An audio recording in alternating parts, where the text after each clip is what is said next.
2025 IBA Men's World Boxing Championships. We are preparing for session 5B. 6B will follow later on this evening, but they're our focus of attention in our first slate of bouts here in Ring B. 15 bouts scheduled across flyweight, bantamweight, lightweight, and middleweight divisions. So we are in the round of 32 on this third day of action. So each of the boxers are seeking to remain in contention for a place on the medal podium for eternal glory at the IBA Men's World Boxing Championships, and indeed the small matter of prize money which accompanies places on the podium.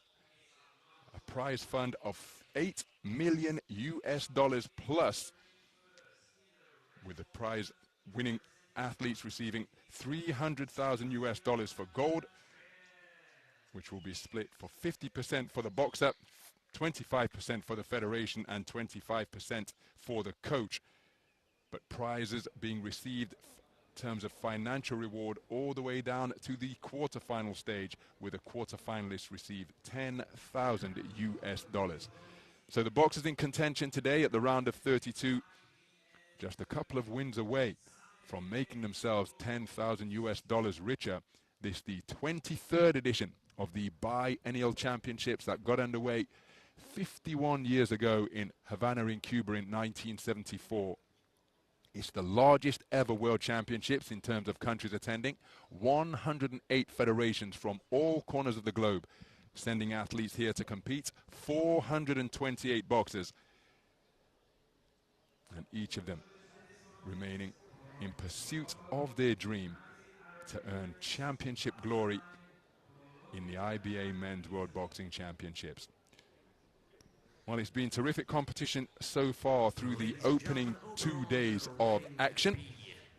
And here at the Dubai Duty Free Tennis Center, the sun's setting in the early evening, just gone 5 p.m. local time. And the 15 bouts, well, generally work on a rationale of around 4 bouts per hour. But of course, in this beautiful sport of boxing, somebody can be taken out in an instant.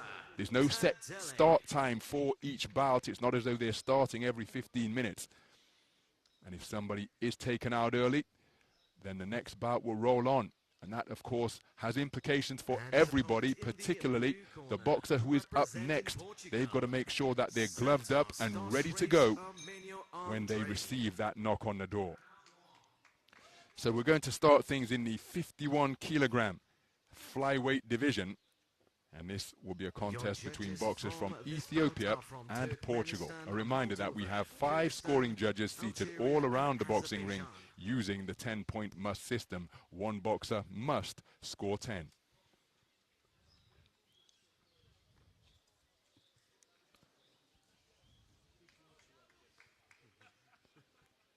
So there is 22-year-old Yabsra Zeleke, part of a 5-strong Ethiopian boxing team. His opponent is Armenio dos Santos REIS.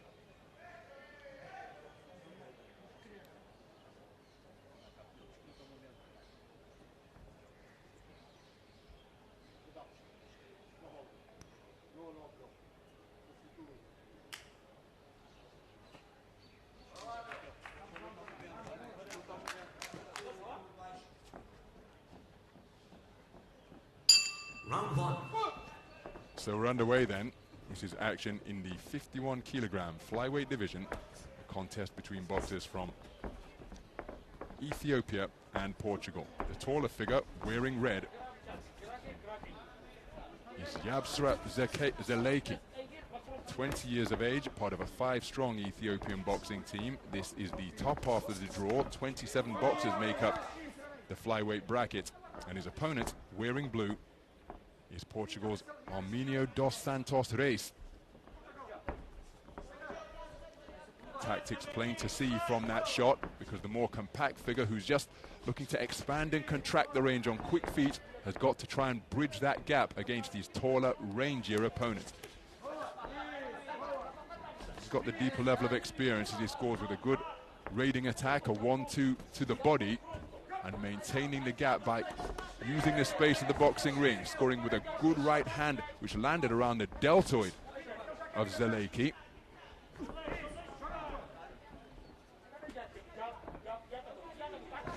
Right hand attempted by Zeleke was just inaccurate, looking to counter immediately was Santos dos Reis.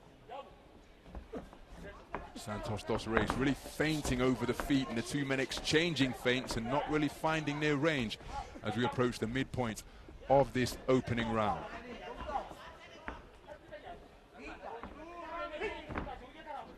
So both men presenting a moving target in front of their opponent, plenty of twinkle-toed footwork as they can seek to draw that lead that they can counter. There was a nice scoring jab off the back foot, but then a long looping left hook while Zeleke was in the corner.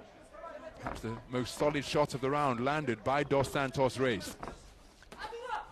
Flicking left hand scored off the back foot while moving clockwise once again. There's another darting jab. And when he can utilize his reach, as Dos Santos Reis gets through with a good left hook, right cross followed in response from Zeleke.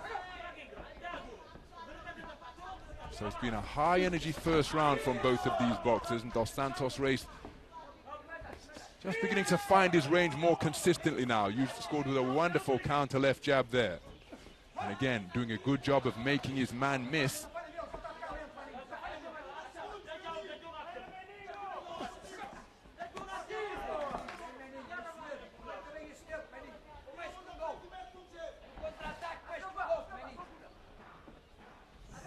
So busy opening round as we approach the 10-second clapper here. Committed forward foray from Zeleke, but wasn't quite accurate with his attempted cluster.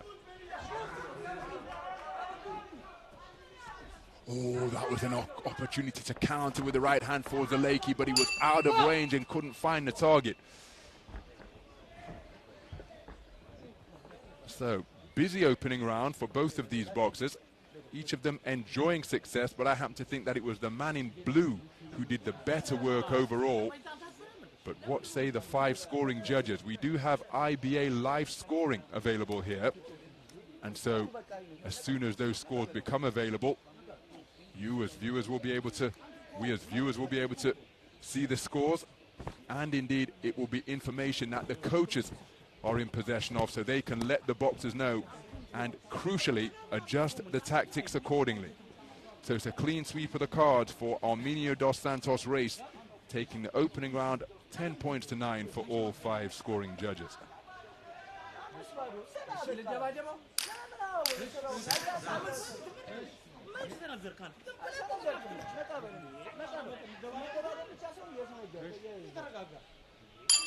Round 2.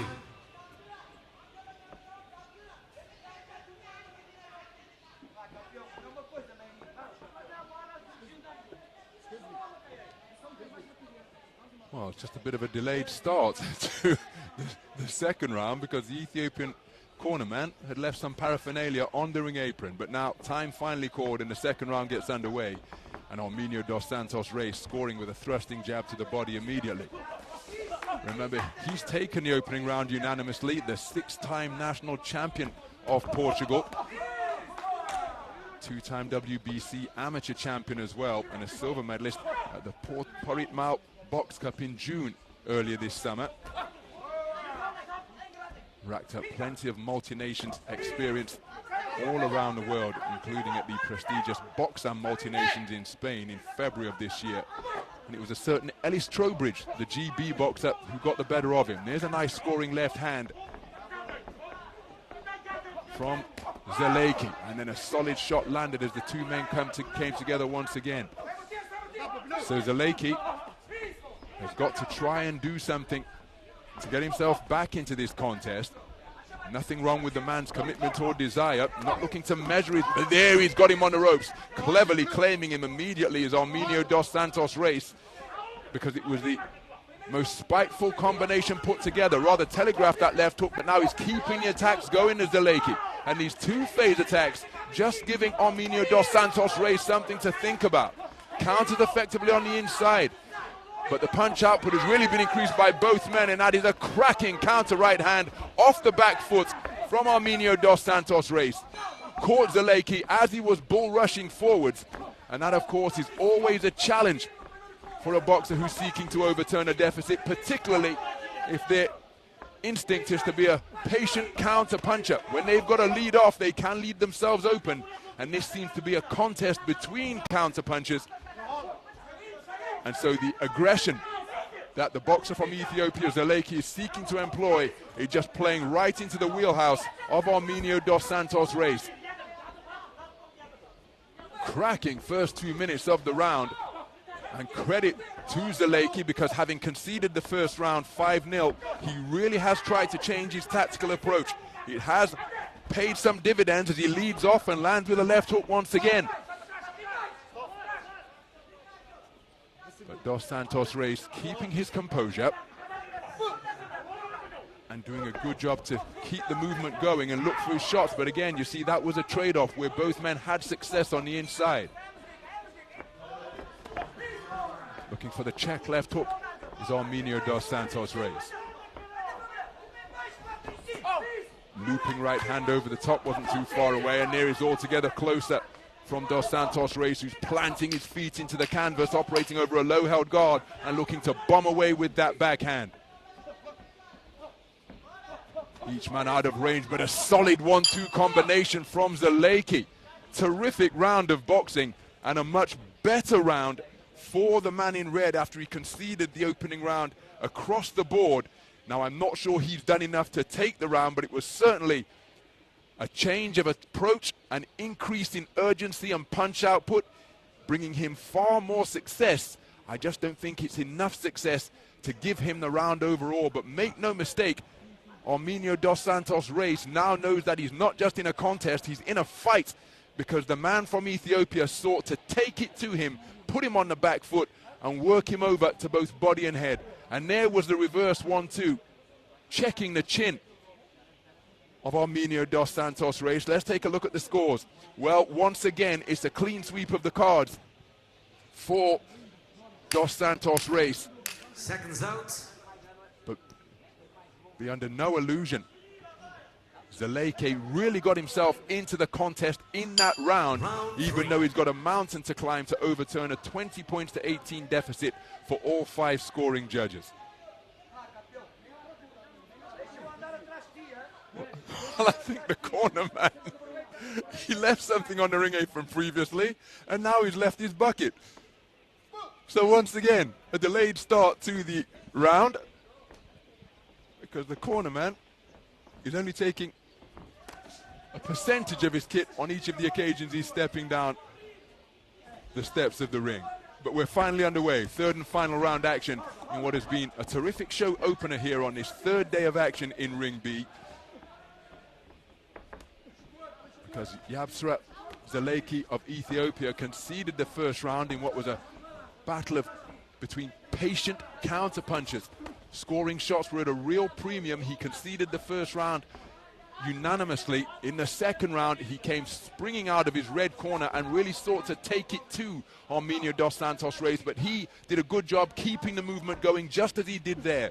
But he was tagged on a couple of occasions during exciting exchanges. He took the second round unanimously, but there's an example of the long rapier-like reach finding a home for the right hand against his more compact opponent for Zeleke.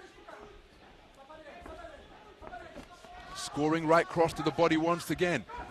And Zeleke is really got his work cut out here, because as was demonstrated in the second round, where it was a better display, he did enjoy more success, but by being the aggressor against the counter-puncher, that could be boxing Dos Santos Reis' fight. But he's got to take the risk, he's got to roll the dice if he hopes to remain in contention and progress through to the round of 16. Remember, this is the first preliminary round of action, and now Zeleke's turned southpaw, and he gets through with a left cross, but he took a straight shot from Dos Santos Reis. Now he's back as an orthodox boxer. And again, he's doing a good job keeping the attacks going. Remember, there is a disparity in international experience, and irrespective of the outcome, this is going to be a wonderful learning experience for Zeleke, and he's showing that he has got the intangible of desire, because he's losing the contest, but his head hasn't been bowed. He's kept himself in contention. He's still looking to walk down his man and get busy with those long, straight shots. And if you can build upon the experience and keep working on his ring craft and his skills, well, he's got the thing that can't be taught, and that is desire and commitment, or the things that can't be taught. All of those intangibles that a coach, maybe they can improve them, that they can't put it in you. The coach and the foundation and the federation can give you all of the equipment, all of the resource, but it's the boxer who has to bring that fight within. None other than the great Joe Louis, heavyweight champion for 11 years and 8 months and 25 successful council defenses, said that you can teach anybody how to box, but you can't really teach somebody how to fight. Zeleke, if he lands a good right hand, he's going to lose this contest, but it appears as though the fighting spirit is in him. But I think he's been outpointed here, but credit to him, he never stopped trying, but he just couldn't get to grips with this evasive customer, Armenio dos Santos Reis of Portugal. Very clever display of boxing and moving from dos Santos Reis. And I think he's going to be declared a unanimous point decision victor to take him through to the round of 16.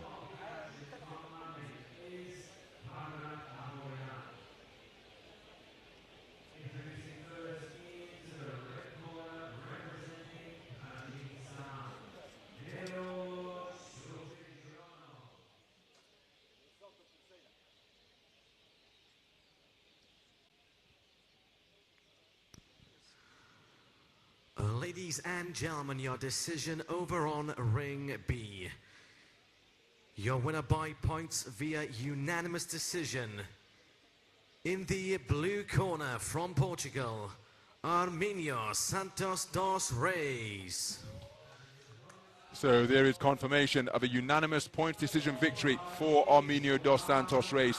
But much respect and kudos in the direction of Yabsra Zeleke, because he battled his way back in the final round, so that we have scores of 28-29 taking the final round for all 5 scoring judges. Truth be told, Armenio dos Santos Reis entered bout management mode, conserving his energy, ensuring that he didn't pick up an injury from a stray elbow or head.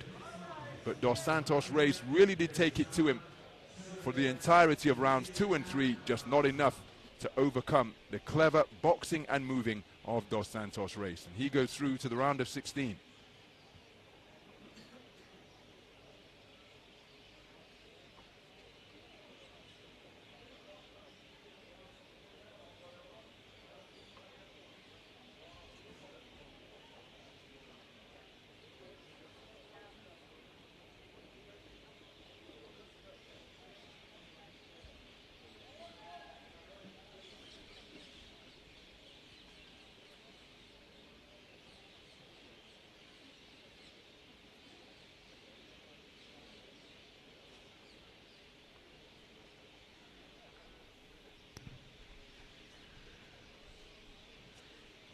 And your next bout on Ring B will be bout number 130. And it will be fought in the elite men 48 to 51 kilogram flyweight division. Your referee in charge of the action from Uzbekistan, Uktam Bazarov. Introducing first in the red corner, representing Cuba, Mejias, GIOVIS, Salfran.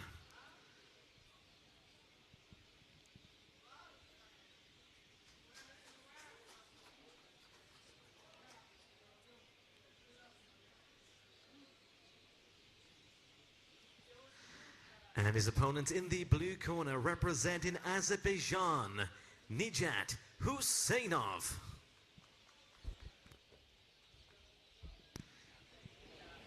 Your judges are from Zimbabwe, Kazakhstan, Serbia, Algeria, and China.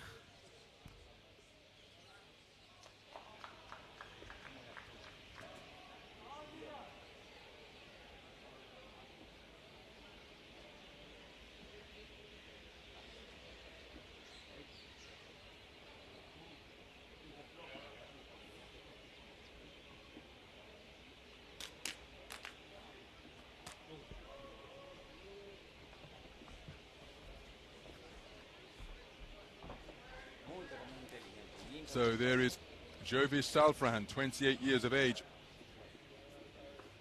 of Cuba, over in the red corner.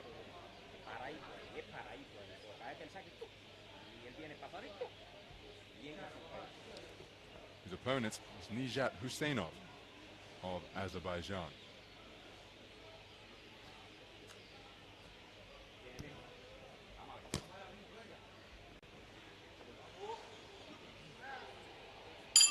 Round one. So this is action in the men's 51 kilogram division between boxers from Cuba and Azerbaijan. The man wearing red is GIOVIS Salfran, part of a four-strong Cuban boxing team. I must confess, I thought the man was a teenager. Don't know if there's been an issue with documentation, but he's been listed as 28 years of age here. Just scores with a good right hand to the body. And the man wearing blue, who is seeking to establish his own range, is 22-year-old Nijat Huseynov, part of an 11-strong Azerbaijan boxing team. He's an Olympian in Paris last summer, and 2 years ago he was a European under-23 gold medalist at 54 kilograms, that continental event taking place in Budva, Montenegro, making a seamless transition from the under-22 ranks the year before, where he took gold at 51 kilograms. The man I first saw from ringside as he takes a corkscrew left hand and another one at the 2021 World Youth Championships in Kielce when he was competing at light flyweight. So as is the case with developing athletes, he scores with a good left hand against the Cuban boxer. Just continuing to mature, grow physically and in terms of skill, and this is a contest of high skill between two sharpshooters who are seeking to establish their distance just on the edge of range. Straight right cross to the body is a scoring shot for GIOVIS. Looking for his own right hand in response. Here's Huseynov.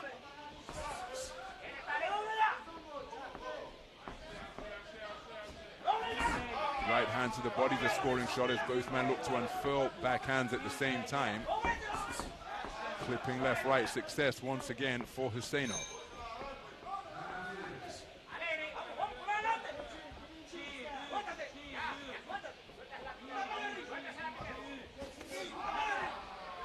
So Salfran looking for the left-right combination, and both men enjoying success to the body. Looking to work his way on and quick-footed raiding attacks. It's Salfran, and that's a wonderful right hand over the top from Salfran. Cleanest shot of the entire contest, and he scored with an altogether straight to right cross as Huseynov was going in search of his get-back. So the right hand becoming an increasingly prominent weapon, but there's a corkscrew left in response from Huseynov, and this an opening round of the highest quality here at 51 kilograms. Another right hand driven into the body, and each man really having to earn their opportunities behind thinking and feinting. What an opening round of skillful boxing.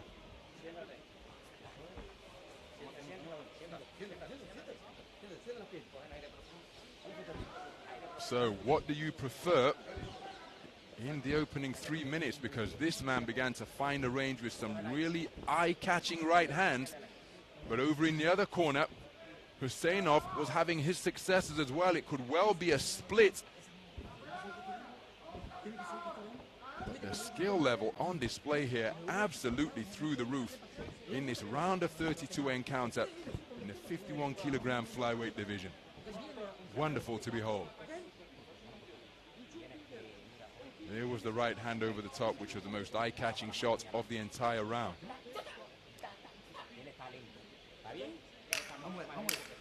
Seconds out.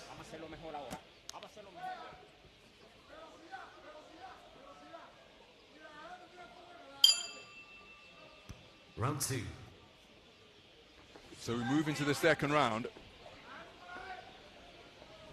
GIOVIS Salfran, multiple national championship bronze medals, silver medalist in the Cologne Boxing Cup over in Germany in 2023, He took multi-nations gold in Kazakhstan that same year as he lands another right cross and a flicking left jab. So again, working your way onto the podium in the Cuban National Championships gets you ever closer to wearing that famous red singlet. Of course, in IBA international competition, you can be coming out of the blue corner, but the red vest, so synonymous with Cuban success since their entry onto the World Championship stage, since their inaugural event was staged in their country in Havana '74. They're the leading nation all time in men's World Boxing Championships. Just a four-man team present here as a left hook lands from Salfran. Remember, he was edged out in the first on a 3-2 split, but he's continuing to trust his counter-punching credentials, and they're in evidence wonderfully with a counter left jab. That's a scoring shot, looking to lure in Huseynov. So the space of the ring being used beautifully. That's a low blow from Huseynov, no complaint from Salfran. Solid left jab to the body from Salfran. Huseynov not too far away with his attempted response as they launch simultaneously. And it's Salfran leading off here now. Counter left hook off the ropes. Huseynov looked to strike back, but Salfran just able to glide away back to the space of the ring. Scores with a good 1-2 to the body. Straight punches beneath the left elbow of the man in blue. Both men incredibly relaxed and composed up in the boxing ring. And that's a surefire way to ensure that energy is used optimally, as another right cross lands to the ribcage from Salfran. Pecking shot during the trade-off from Huseynov, who's just reddening appearing beneath that right eye. But Salfran, wonderful use of the left hand to crack it into the face of Huseynov and get the better of that exchange. Right hand over the top, not too far away from Salfran once again. Wonderful, sticking and moving, gliding over the canvas. On balletic feet is Salfran. Just a hint of an Ali shuffle as he changed direction, but a good two-shot combination from Huseynov. Right, left, but then look at the response it brings from Salfran. Lead left hand is a scoring shot from Huseynov, who's coming on strong in the closing stages of the round. What a round of boxing. Well, Huseynov pumping that right fist, suggesting that he feels he's done enough to take it. Remember, he edged the first on a 3-2 split. For what it's worth, from my position here ringside at the Dubai Duty Free Tennis Center, I think the boxer in red did the better work. But again, Huseynov was in it every second of the way. So which way is it going to go in that second stanza? Some of the action from round number 2. Right hand lead is an eye-catching shot from Salfran. And again, both boxers so composed up there in the ring. There's a right hand without reply once again.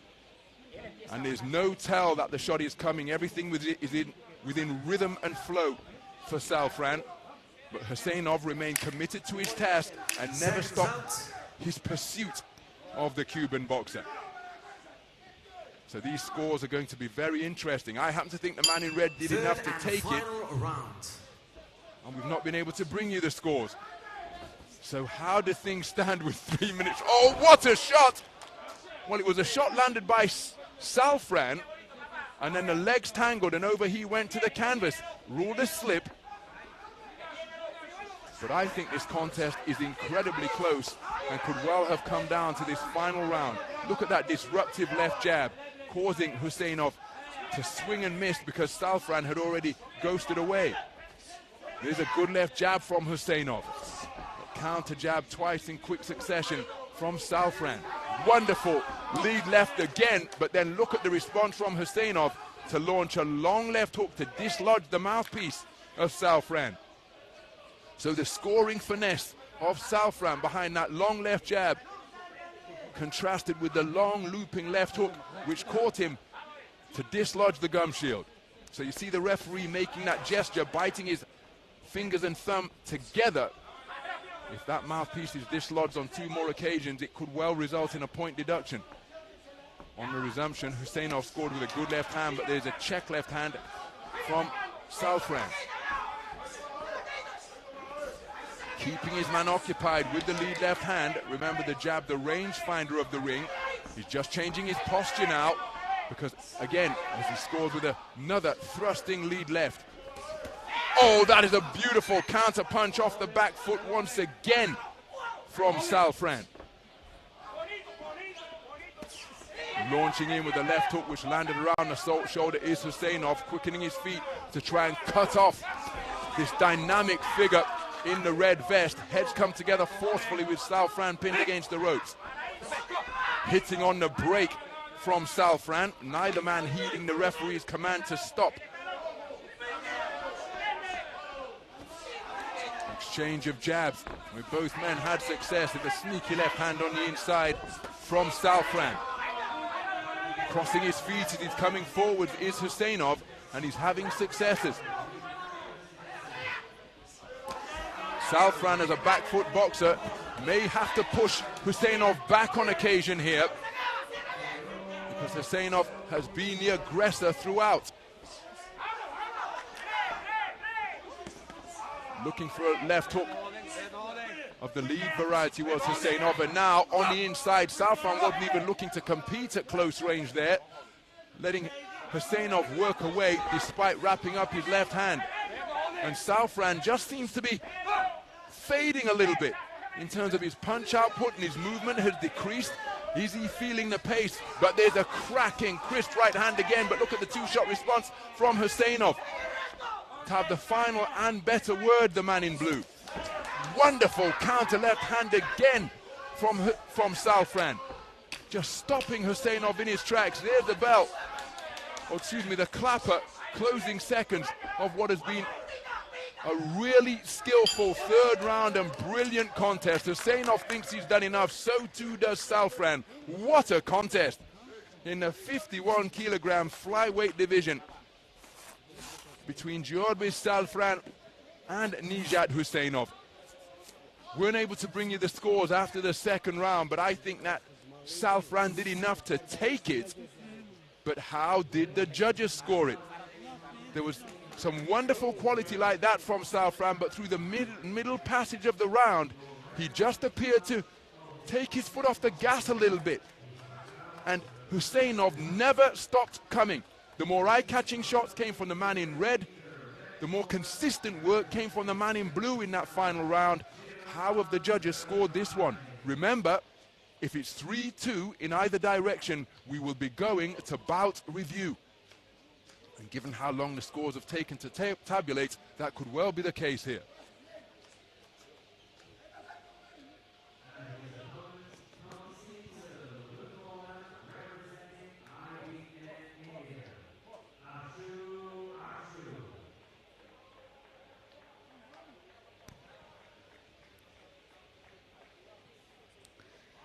Ladies and gentlemen, over on Ring B, your winner by points via split decision. In the red corner from Cuba, Mejias, GIOVIS Salfran. So it is a split decision victory for GIOVIS Salfran at the conclusion of a really skillful contest, worthy of a place in the medal stages between he and the Paris Olympian Nijat Huseynov of Azerbaijan. What a contest.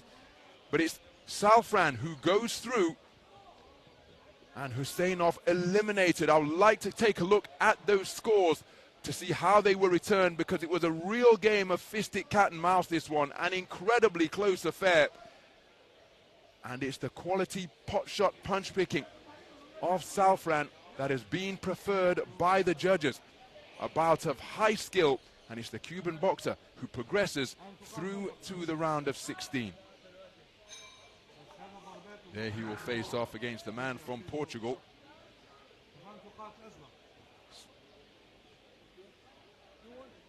Santos dos Reis.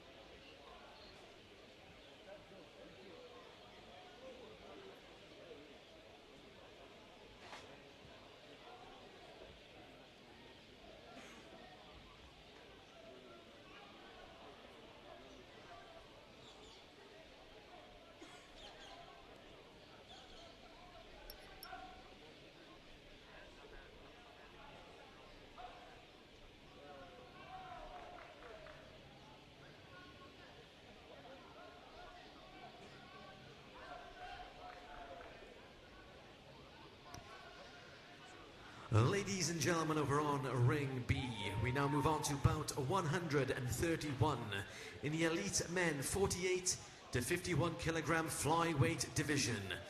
Introducing your referee first from Azerbaijan, Rovshan Gadirov.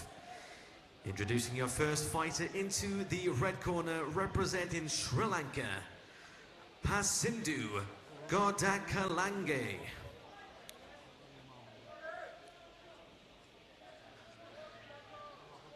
And his opponent in the blue corner representing Thailand, Phanuwat PUNNAKORN.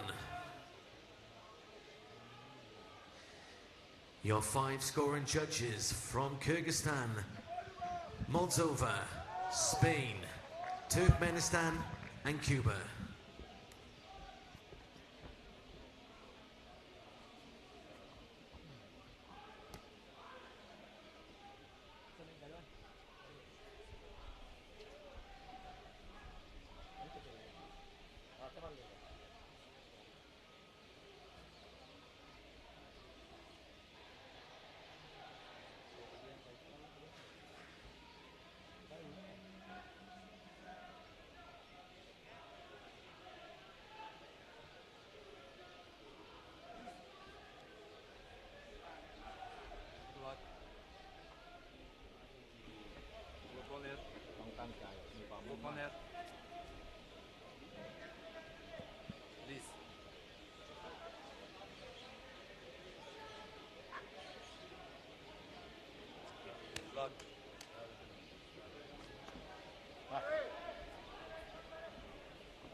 Round 1.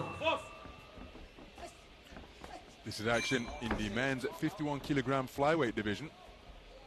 All Asian continental affair between boxers from India and Thailand. India and Sri Lanka. I'll start again. Between boxers from Sri Lanka and Thailand. The man wearing red is Pasindu Godakandalage. The little aggressive figure wearing blue is Phanuwat PUNNAKORN.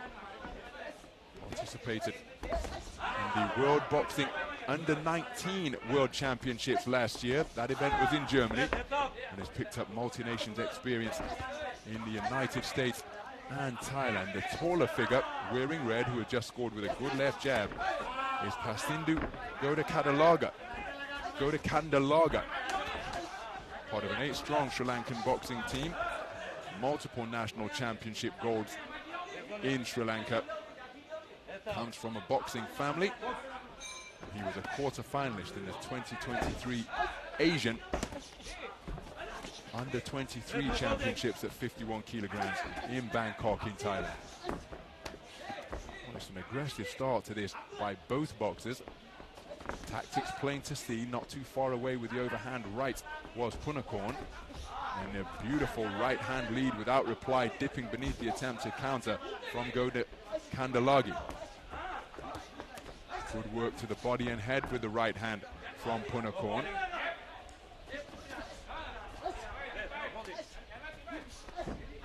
So just becoming a little disorganized during that coming together, the man in blue.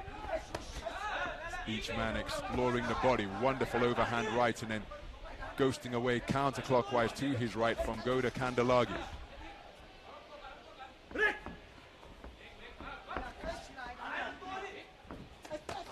Good exchange of body shots, but then keeping the attack going downstairs is PUNNAKORN. My goodness, both men really ringing in shots above the belt line. Showing his composure off the ropes to score with a check left hand and then keeping the attack going to score with hooks and uppercuts. Here's Godakandalage, but then back immediately with a reply is PUNNAKORN, resulting in a terrific trade-off near the neutral corner.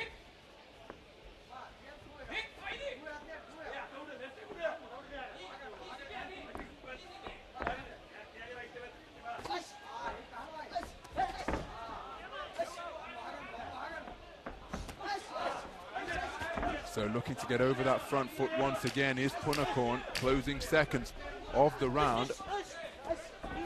Godakandalage using the space of the ring very effectively.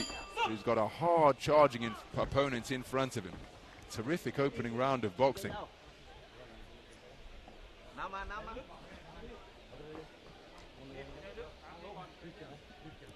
Some of the action from the first. An example of the accurate combination punching from Godakandalage.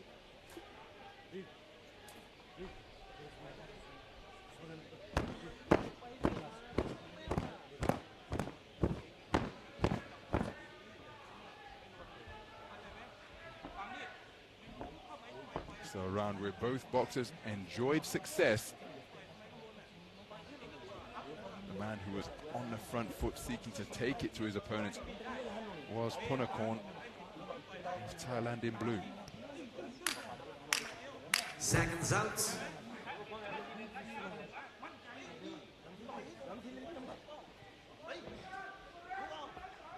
Round 2.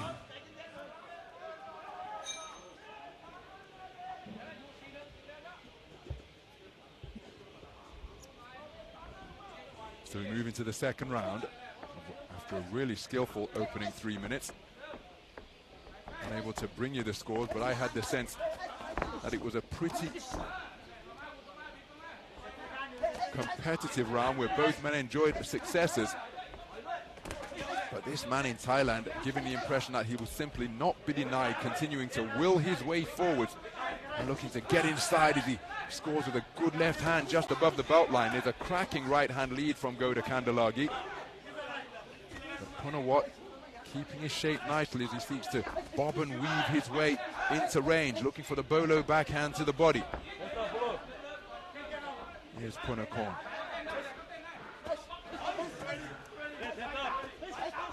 Again, there's that work downstairs from PUNNAKORN. Godakandalage seeking to re-establish that jab.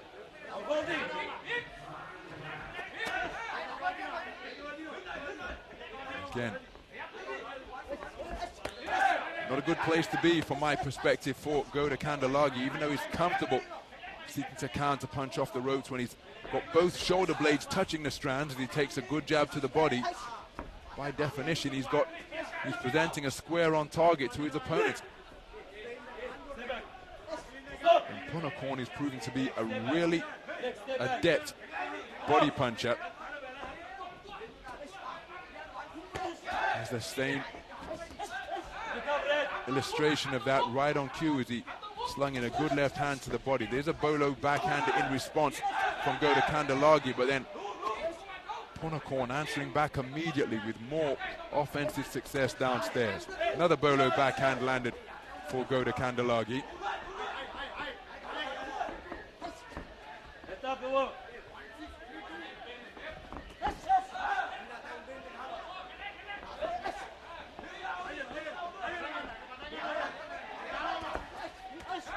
Counter right hand turned into a check right hook from PUNNAKORN as he just was able to spin off the line, and there's another right hand without reply, changing his feet while in the pocket. And now presenting a different look as he runs into a two-shot combination from Godakandalage. Can't afford to get complacent as he again lands with another scything left hand to the body of Godakandalage. No holding.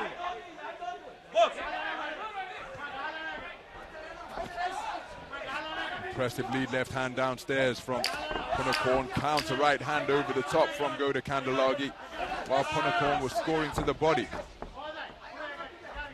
There's been some really eye-catching punch picking from both boxers, truth be told. But perhaps spending a little too much time on the ropes, the man in the red corner. That could well be playing into the hands of PUNNAKORN, because he was able to continually apply pressure.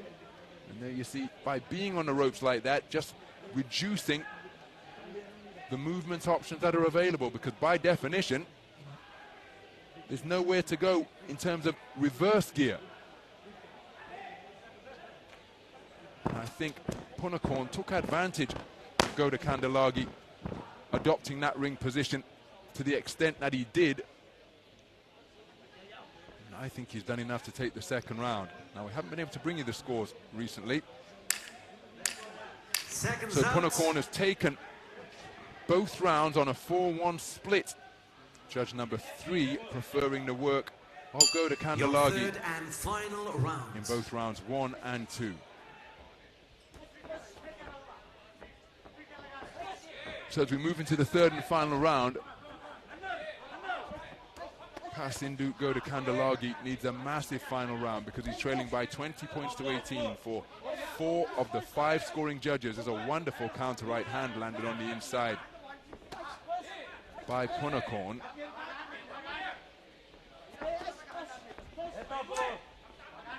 He's shown that he's a composed operator, and who comes from his boxing family, as PUNNAKORN lands with a good right hand, but the man from a boxing family, so it's very much in his blood, is Pasindu Godakandalage. His father was a boxer, and here he is representing Sri Lanka on the global stage. He hosted a magnificent edition of the age group Continental Championships early this summer over in Sri Lanka. Magnificently staged tournaments. And when those developmental tournaments, those regional, continental and developmental tournaments are staged, well, who knows in the years to come, a global event of either the junior, youth or senior variety could well find its way in the countries that host the stepping stone tournaments, because this is the absolute pinnacle here. Everybody who comes through those IBA events has the ambition to arrive on the global stage at a senior world championships. Prize money higher than it's ever been in a area that it continues to grow exponentially. Remember, as recently as Serbia 2021 or Belgrade 2021, gold medalists received $100,000 as the right hand, not too far away from Godakandalage. Then in Tashkent it was increased to $200,000 for the men, and now as a wonderful right hand, Godakandalage uncoiling the left-right combination that did disrupt the boxing stance of PUNNAKORN, but he needs more of that because he's trailing 20 points to 18 for all 5 scoring judges. And that's a wonderful left hand to the body from PUNNAKORN. Now I'm just looking to see if there's a cut to the left eye, and indeed there is. Just as I noticed the cut, which has come from an accidental clash of heads, according to the referee. You saw him bump his knuckles together, which means that if this injury causes the bout to be stopped, we will go to the scorecards. The 2 completed rounds will be scored, and the portion of this third round that has been contested will be scored also. So when you're going to compete in competition, remember, it's practically 2 weeks of competition. There's another right hand over the top. Threatens to open that laceration further from Godakandalage. There's looking for the same shot once again and was countered by an altogether more compact right hand on the inside from PUNNAKORN. So he entering bout management mode here now, looking busy with the motion but not really interested in action. And as I say that, he ends the contest on the front foot, and I think it's the man from Thailand who will be going through to the round of 16. But Pasindu Godakandalage showing some impressive eye-catching skills during the course of that round of 32 contest, but the more consistent work was done by this compact come-forward operator, Phanuwat PUNNAKORN of Thailand. So I think he's done enough to take the W. And remember, he was leading 20 points to 18 for 4 of the 5 scoring judges. On ring B, your winner on points via split decision. In the blue corner, representing Thailand, Phanuwat PUNNAKORN. So Phanuwat PUNNAKORN, a split decision victor over Pasindu Godakandalage of Sri Lanka. Very good display. Godakandalage, the multiple national champion of Sri Lanka in his first appearance at the Senior World Championships, acquitting himself very well. But it's this man who goes through to the round of 16, where he will face off against the tournament number 3 seed from Mauritius.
Ladies and gentlemen, over on ring B in bout number 133 in the elite men under 51 kilogram to 54 kilogram bantamweight division.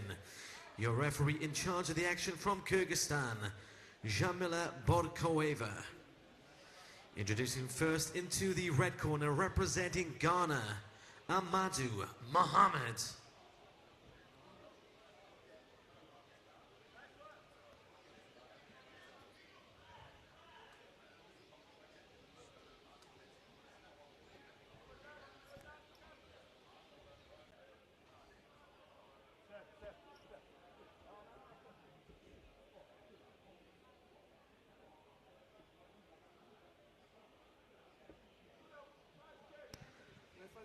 Apologies, ladies and gentlemen. Once again on ring B in bout number 132 in the elite men 51 to 54 kilogram bantamweight division. Your referee in the ring from Iraq, Mohammed Al-Sadi. Introducing the first fighter into the red corner, representing Uzbekistan, Asilbek Jalilov.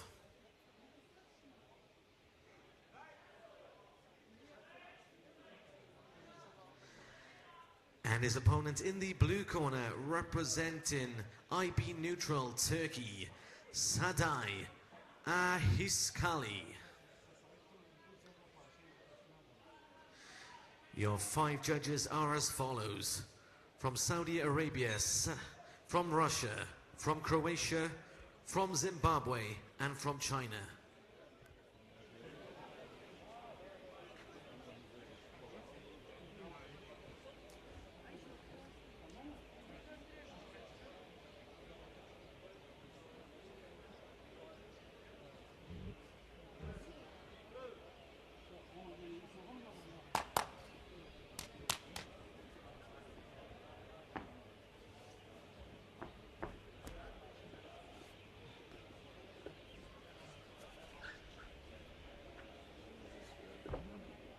So into the ring steps the familiar IBA boxing figure of Asilbek Jalilov, 22 years of age, from Uzbekistan.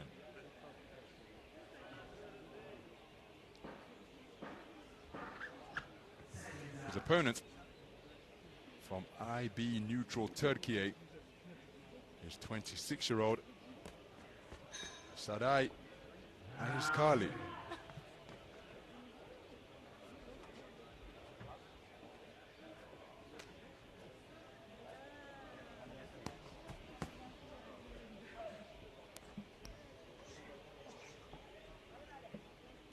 Round 1. So we're underway then.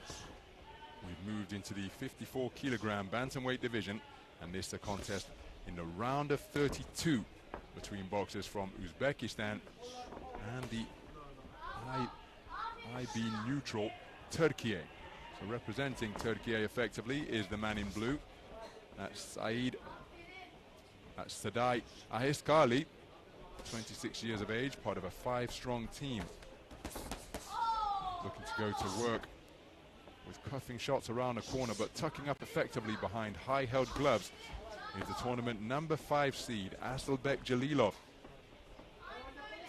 Asian champion at 51 kilograms last year from the event in Chiang Mai in Thailand, adding to the Asian under-22 silver that he took in Astana in Kazakhstan. So a terrific 2024 at 51 kilograms for Jalilov. He's moved up to 54 kilograms bantamweight here from the 51 kilogram flyweight class as the 22-year-old continues to mature and develop physically.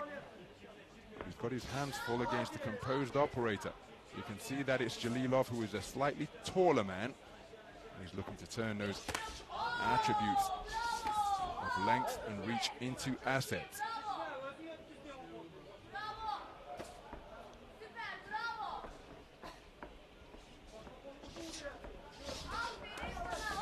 So the layback being employed by Ahiskali.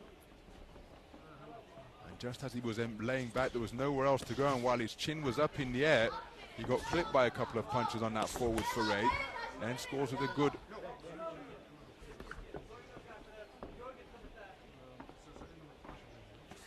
shot during that exchange. I tell you that the boxer from IB neutral Turkey's corner had just been removed from the steps of the ring and asked to sit on the designated seat, which is only a matter of a few inches away from the steps. And she took up a position that she's not permitted to take up while action is taking place.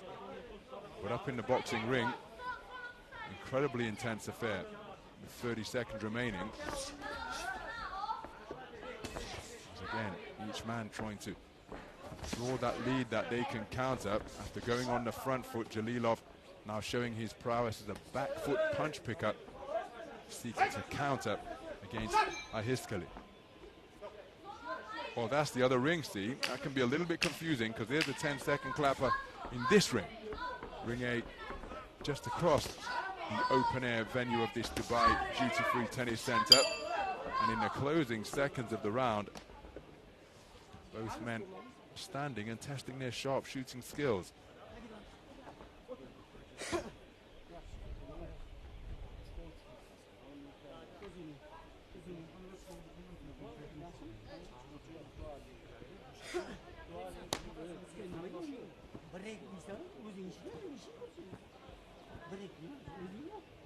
Some of the action from the first round.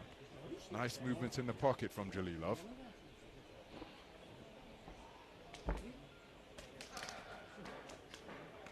And even though Ahiskali was in the round, I'm not sure he's done enough to take the round.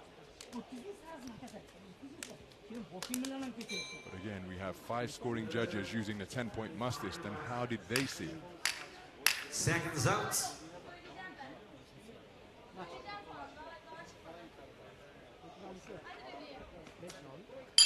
Round 2.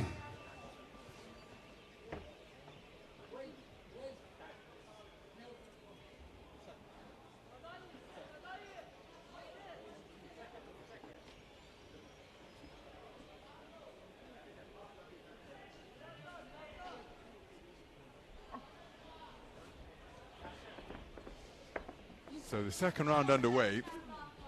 Jalilov operating as a southpaw behind that long right jab. He's got Ahiskali. He too content to operate from above a wide-legged stance and trust his reflexes, resulting in ferocious comings together at close range. And each man looking to land with eye-catching hard singles.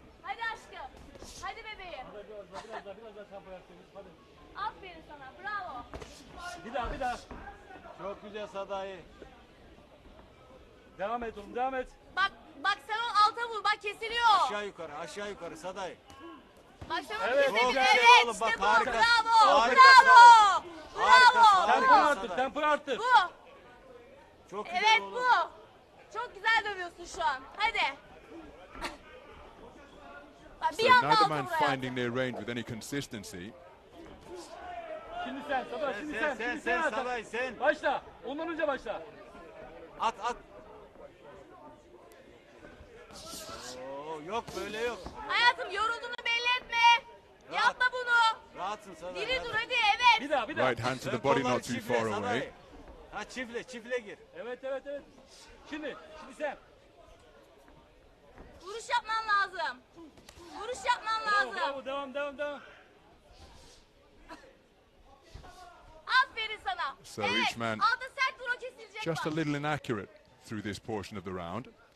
Bak öyle yapma. Seni itmesine böyle döndürmesine izin verme.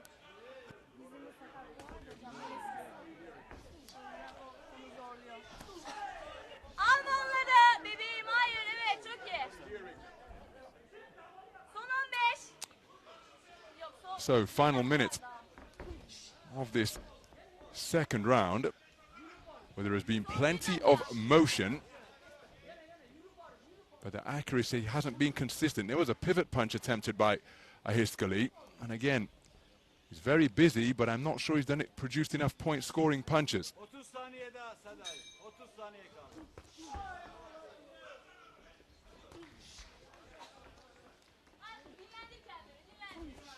There's a wonderful three-shot combination, and the final left cross driving Ahiskali backwards.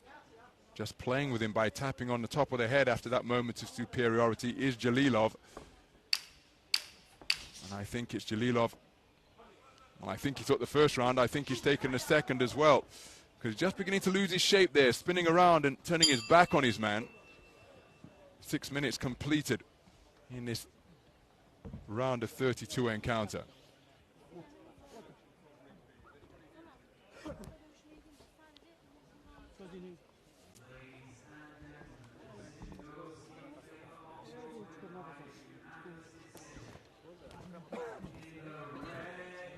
Some of the action from the second round.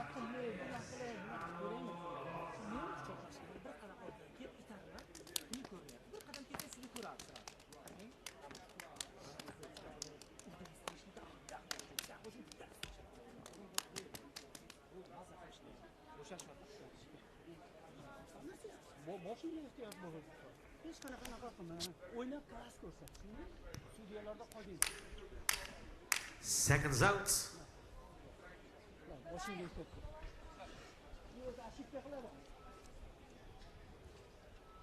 Your third and final round.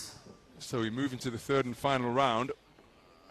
For my money, the man in blue has got a lot of work to do here, because he shapes up nicely, clearly knows what he's doing in the boxing ring, but he's not been busy or precise enough with his punches. And again, shooting that jab without taking his feet with him is falling short. Counter right hand from Jalilov, not too far away. There he kept the attack going, and the backhand wasn't too far away from Ahiskali.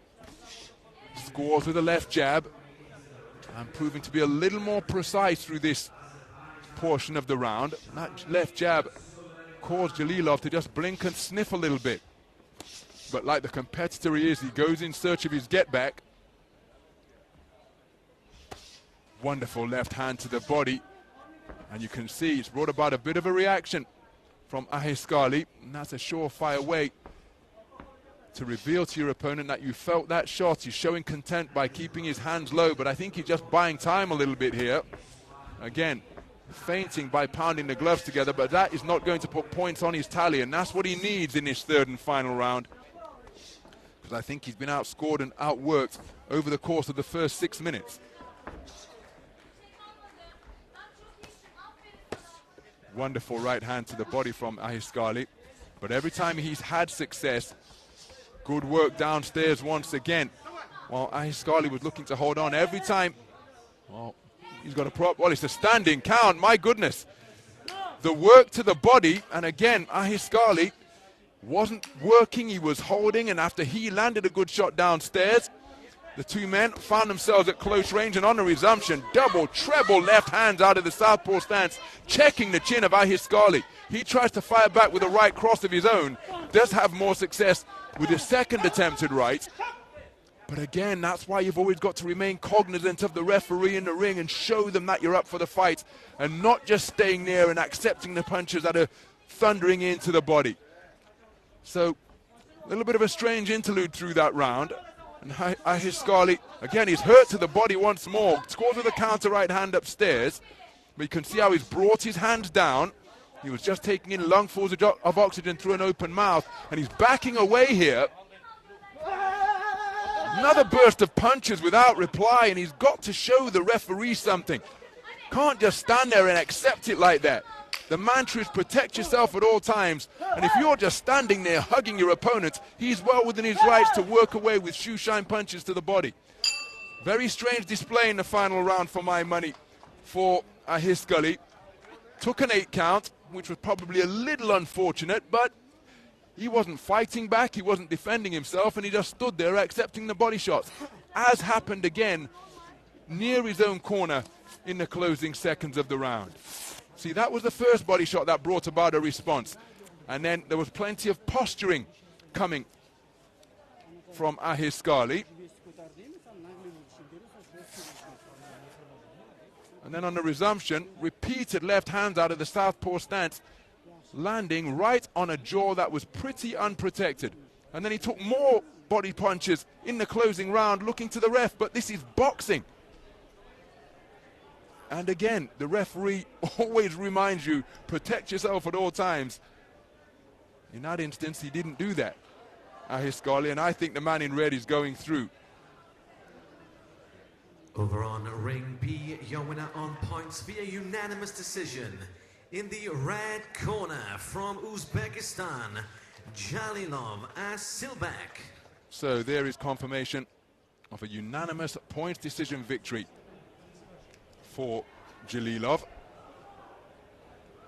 Clean sweep of the cards sends the tournament number 5 seed through to the round of 16.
Ladies and gentlemen, over on ring B in bout number 133 in the elite men's 54 kilogram bantamweight division.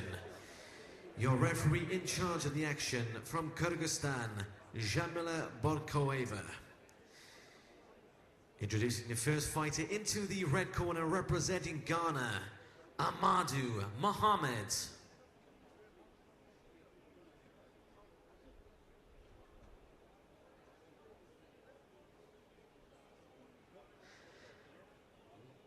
And his opponent in the blue corner representing IB neutral India, Manoj Kumar.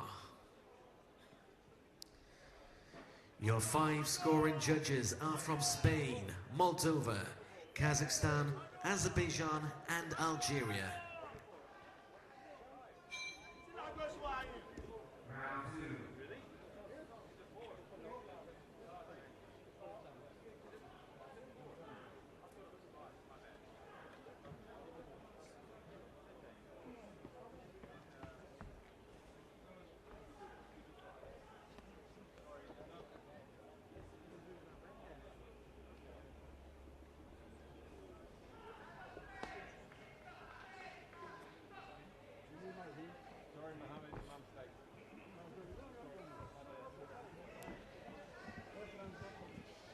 So into the ring is the 21-year-old Mohammed Amadu of Ghana.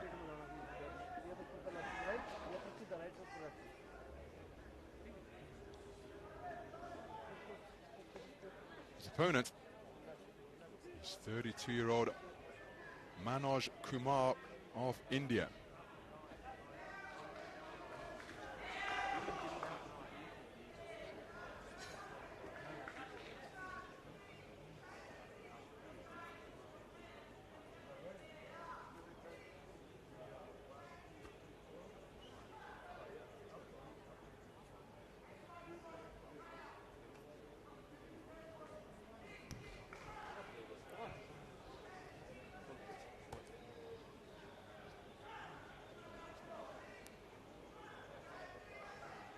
Round one.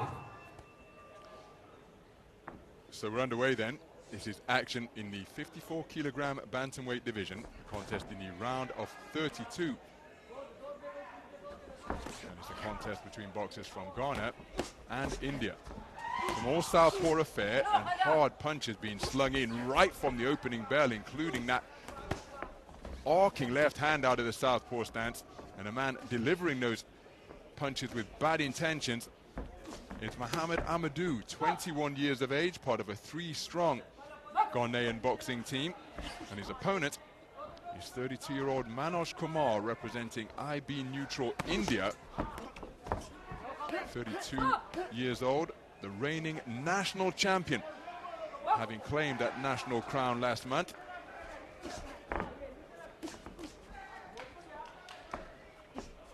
Not to be confused with the recently retired Manoj Kumar, who served Indian boxing so well. High point being that home Commonwealth Games gold in a light welterweight division in Delhi back in 2010. Continental bronzes at the Asian Championships over the course of his glittering career as well. But here is Manoj Kumar, the reigning Indian national champion, on the global stage. At the halfway point, it's an all-southpaw affair, and there's a hard bolo backhand. Everything being put behind every punch by Amadu.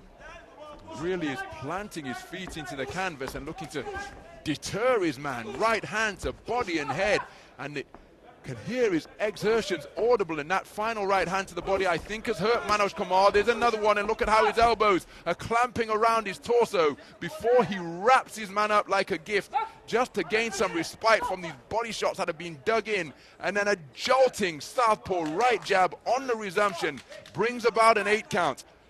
My goodness, this has been a really intense start produced by Mohammed Amadu.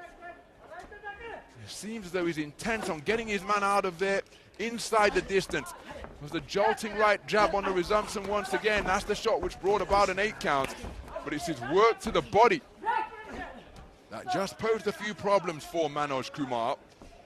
And he will have no doubt recognized that. Will he seek to continue the investment in body shots? But he's expended an awful lot of energy.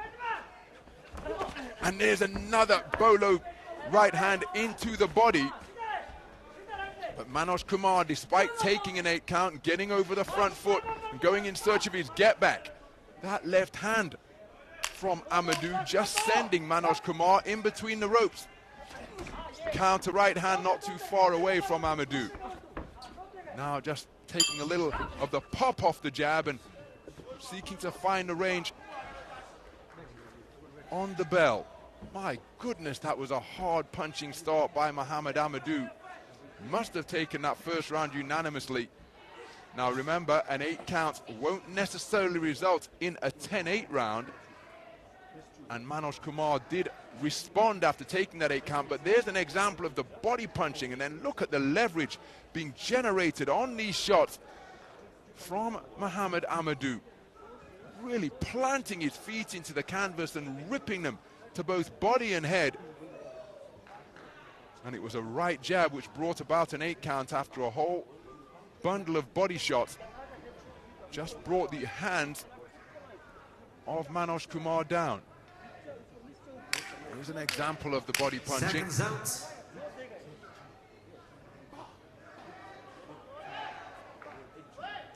And it's a clean sweep of the cards in Round favor two. of the man from Ghana.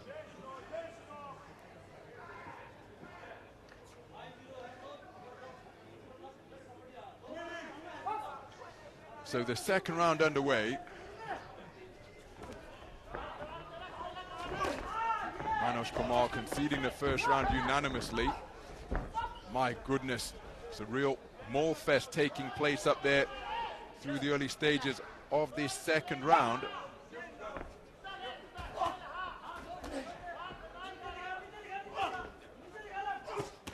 Good right hand to the body once again from Amadu. It's getting increasingly untidy on the inside. Manoj Kumar spoken to about excessive holding. Amadu just a little inaccurate. The Ghana boxing team go by the nickname of the Black Bombers. Self-proclaimed Black Bombers, as Kumar looking for the right hand over the top, takes the jab to the body and then an overhand left out of the southpaw stance. But credit to Manoj Kumar, because he's seeking to push Amadu backwards, pin him against the ropes and then look to get to work on the inside. You can see the size of his task from that shot. He's got to try and close the gap, and he wasn't too far away with the right-left combination there. Rapier-like left hand snakes out from the southpaw stance, but look at how Amadu's playing with that mouthpiece. Is he beginning to feel the pace? And just as I suggest that, he flicks out a right jab before whipping in another right hand bolo shot to the body. And every punch is thrown with full-blooded commitment. Now, when that happens, even though it can be a painful experience for the opponent, if they land, the opponent can become adjusted to and immune to the power that is coming in his direction. As you see Amadu push out that mouthpiece once again, but he's doing a good job by shooting that jab down to the body. But Manoj Kumar will feel that he's getting closer here on a more consistent basis, because he, despite these body shots that he's taking, like that right hand, he appears to be still fresh and full of fight. And Amadu retreating to the corner of his own volition, just looking to get a bit of breathing room from Kumar, who will not leave him alone. He's back over the front foot once again, but there's a good bolo right hand to the body, followed by a left cross over the top. And that's hitting on the break from Kumar. So the referee just calling time to remove something extraneous from the deltoid of Amadu. When he lets his hands go, you can see he's pushing out that gum shield once again. That can often be the sign of a fighter who is feeling the pace and just looking to get more oxygen in through their mouth. Really is remaining fully committed to these punches, not really concerned about what's coming back. And you can see from the length of the man's arms and the breadth of his shoulders that his opponent has got quite a gap to try and bridge, and maybe that's why he's not too concerned about defense when he's letting his own hands go. Because remember, every time you shoot out a shot, you are in danger of being countered. But when you've got Mr. Tickle Arms like Mohammed Amadu, perhaps you'll be able to see the counter coming. It's another very good round of boxing. Manoj Kumar, credit to him for the response that he produced. And I just think over in that red corner, Mohammed Amadu may be feeling the pace. But I think he's done enough to take the second round. But at what cost? That's the question. Because if Manoj Kumar can continue to get closer and walk through the fire, he could seek to make this a very difficult final 3 minutes for the 20-year-old Mohammed Amadu. Excuse me, 21-year-old Mohammed Amadu. But when he lets his hands go and controls the distance behind straight punches like that, he really does keep his opponent almost in another dimension. 3 scores of 10-8 returned Third and final for round. Mohammed Amadu, and he's in a commanding position with 3 minutes of boxing remaining. So as we move into the third and final round, this contest in an interesting juncture, because again, by grinning that gum shield, to me, that's a sign of a fighter who is feeling the pace. But he can enter bout management mode here now, Mohammed Amadu, because he's won the first 2 rounds unanimously. The second round by scorecards of 10-8 for judges 3, 4, and 5. So he can afford to keep himself out of harm's way, conserve his energy, not pick up an injury, such as a damaged nose or a cut to the eye. But Kumar keeps on pressing. This is one tough individual, and I wonder what this is doing to the mind of Amadu, because look at that. He's just gone from the middle of the ring, walkabout of his own accord to the blue corner. Now he's taking up residence on the ropes once again. He's backing his ability to fight off the strands, but again, that mouthpiece being pushed out of his mouth. Good right hand to the body, and he appears to have the heavy artillery. That's a cracking left uppercut, just to make the opponents think about coming in with reckless abandon. But I really do feel he's fighting through fatigue here, Mohammed Amadu. But he's maintaining a poker face. But his movement has slowed, still remaining defensively responsible by getting that left hand up. But his solid left hand again, like a man working the heavy bag, really planting that back foot into the canvas and shooting with that left cross. There's the same shot once again, and it lands with a resounding thud, as does that lead right hook to disrupt the boxing stance of Manoj Kumar, who has continued to hustle and bustle, seeking to get inside the longer reach of Mohammed Amadu.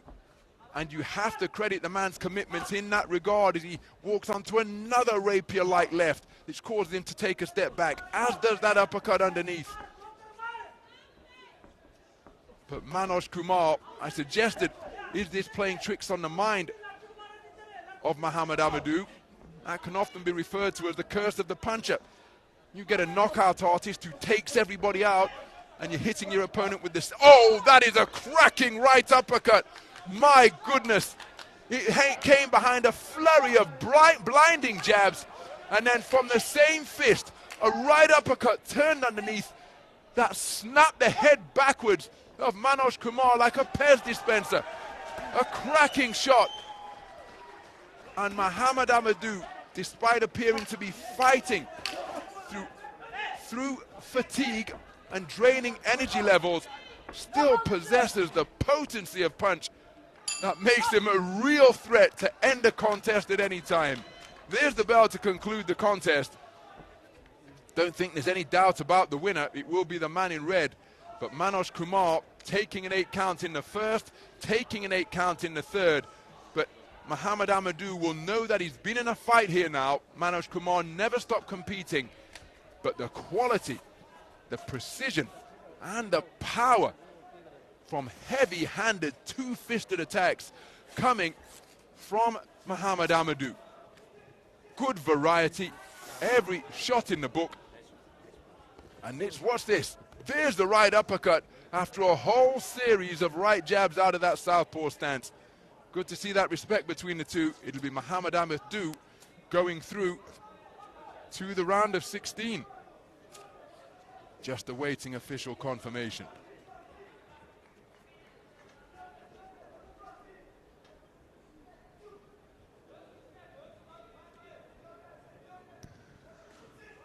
Ladies and gentlemen, over on Ring B, your winner on points via unanimous decision. In the red corner, representing Ghana, Amadu Mohammed. So Mohammed Amadu with a little bit of a crane stance as he is announced as a unanimous points decision victor. Silent moments of introspection, giving thanks for the performance that he has just produced, and indeed the fact that both boxers leaving the ring safe. And we're going to see him again in the round of 16, where he will face off against the tournament number 5 seed, Asilbek Jalilov of Uzbekistan. What a contest that promises to be between two talented young boxers. As we take a look at some of the action from this round of 32 encounter between the victorious Mohammed Amadu and the incredibly game, tough and resilient Manoj Kumar of India, the reigning national champion, eliminated at this stage.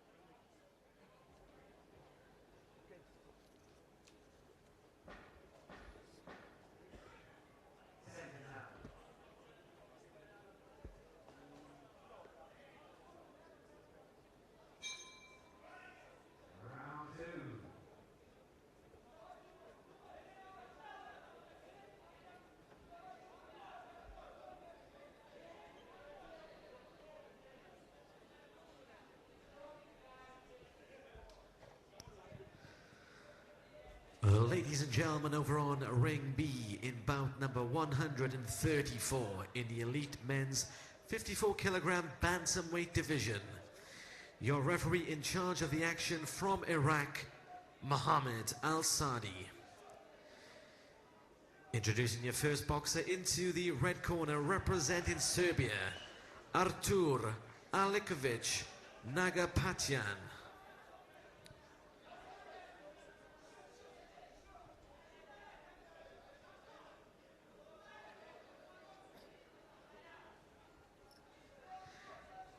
And his opponent in the blue corner, representing Portugal, Marcio Manuel Pixoto Cardoso.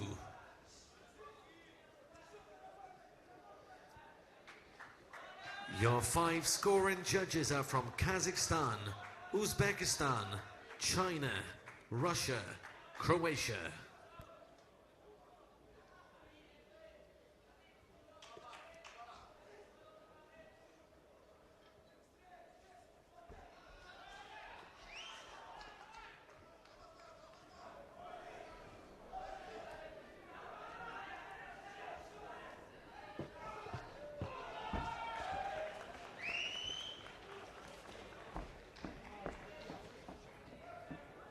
So into the ring is Artur Nagapetjan. And his opponent is Marcio Cardoso of Portugal, 26 years of age.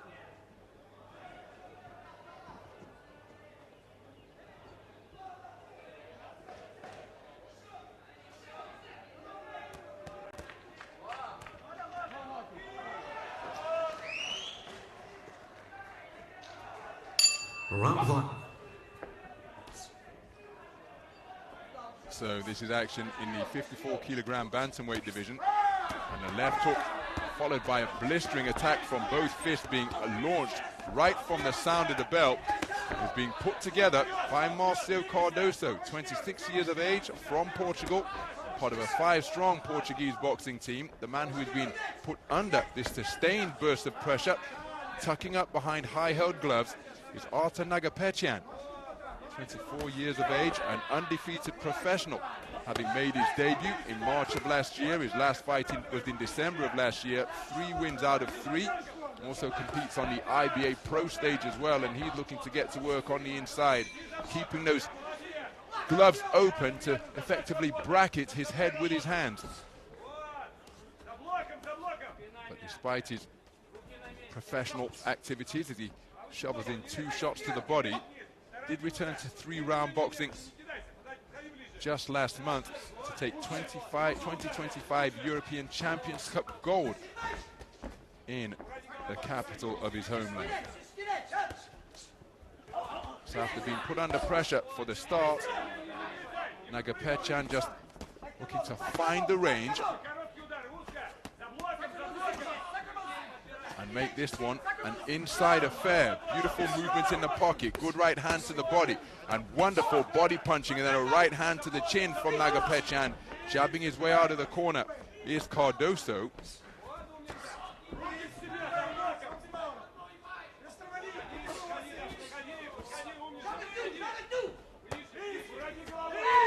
Heavy shots being exchanged at mid-range between these 2 strong bantamweights. But onto the front foot now, and looking to back up the man who was the front foot aggressor from the opening bell is Nagapetjan, and he's got him pinned against the ropes once again. Cuffing left hook not too far away. There's a right hand around the corner from Nagapetjan.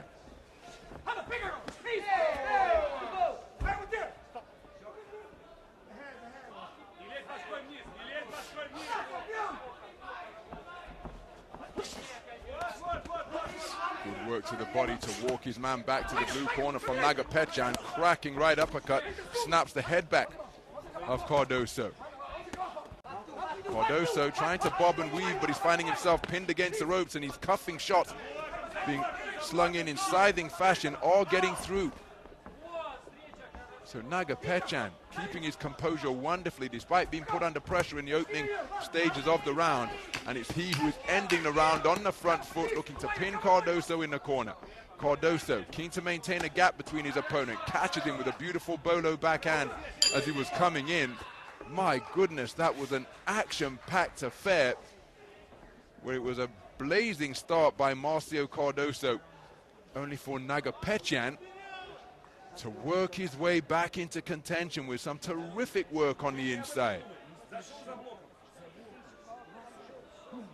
Going to be interesting, the scorecards on this one, because this was the manner in which Cardoso started. Jose was looking to get out of here in a hurry, but keeping his composure, always keeping his eye on his opponent, was NAGAPETJAN, and despite being put under such a sustained burst of pressure, he got back to this type of boxing, backing the man up, keeping him against the ropes, and for what it's worth, I happen to think that his turnaround should be credited with giving him the round. That's how I see it. Remember, we've got 5 scoring judges using the 10-point must system seated all around the ring, and 4 of them have scored in favor of NAGAPETJAN.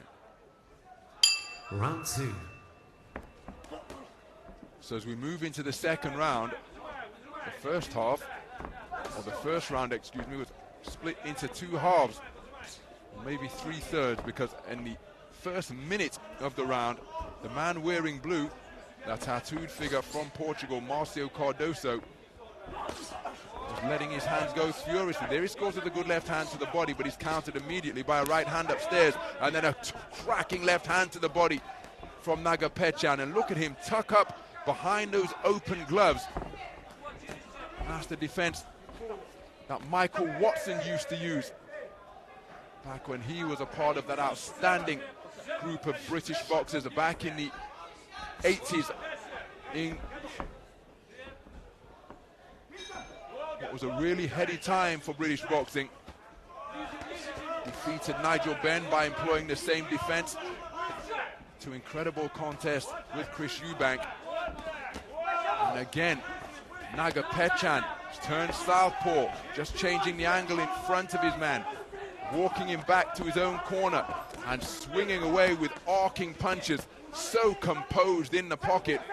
And I think he's getting the better of these punches, freeing his hands to score with his right hand on the inside. Oh, now that's use of the head. That is really blatant use of the head from Cardoso, and good to see the referee on that infringement in a flash. He flexed his neck like a rutting stag, seeking to keep his man off him by use of the head, and that is illegal.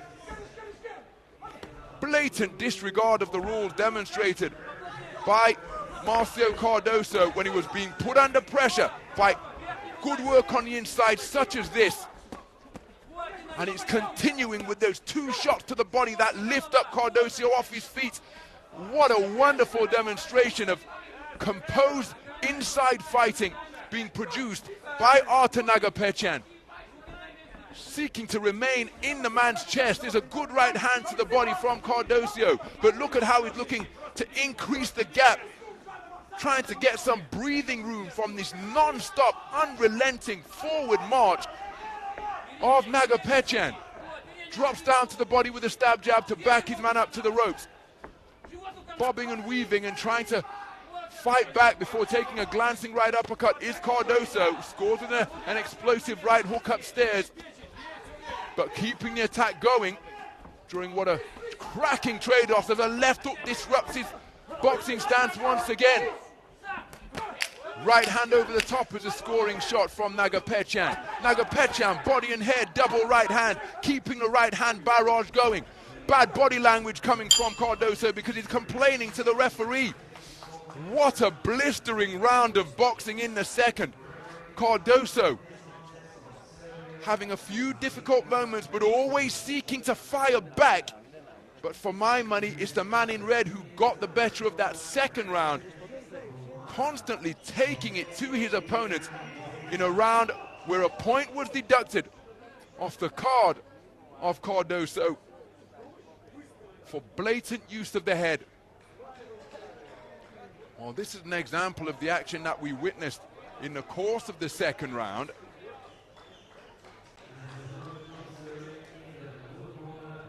He was always in it, but I'm not sure that he's done enough to win it. And again, remember, at the conclusion of the contest, that point deduction for the headbutt that was produced by Cardoso will be taken into account as well. Here it is. I mean, look at that. That is really naughty. Your third and final round. Some of my friends from north of the English border in Scotland, Alex Arthur among them, refer to that as a Glasgow kiss.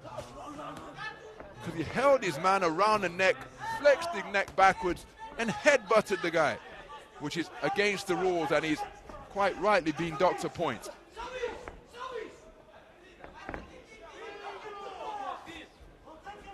So the third and final round underway, and the man in the red is continuing his pursuit of Cardoso. Cardoso, who picked up a silver medal at the prestigious Boxer Multi-Nations tournament at 54 kilograms last year. Lost in the final to Federico Serra of Italy. Saw him in action at the second World Olympic qualifier in Thailand. He lost in the first preliminary round to the man from Puerto Rico. So no stranger to competing in big-time global competitions. But he's got his hands full here with the very composed operator, Artur Nagapetjan of Serbia. Both men looking to work the body, with Cardoso finding himself near the ropes for increasing amounts of time. His face is reddened, he's feeling the fatigue, but he's keeping his shape nicely, lands a solid left hand of his own. But he's been making that gesture an awful lot as he's running to a ramrod left jab. The referee is there to keep order. Counter right hook is a nice check shot from Cardoso as he spins off the line. But he's got to overturn a deficit, remember. And so it's going to be difficult to do that while boxing almost exclusively on the back foot. And it was Cardoso holding his man there. And again, the referee hip to his veteran move of trying to kill the clock and buy some time. Reverse 1-2 attempted. As again, he's trying to draw the man in, uncoils the right hand, but then countering immediately to keep him in the corner. Here's Nagapetjan. Good left hand to the body brings about a response because it caused Cardoso to suck in a big lungful of oxygen, and then he got on his bike, moving counterclockwise to his right.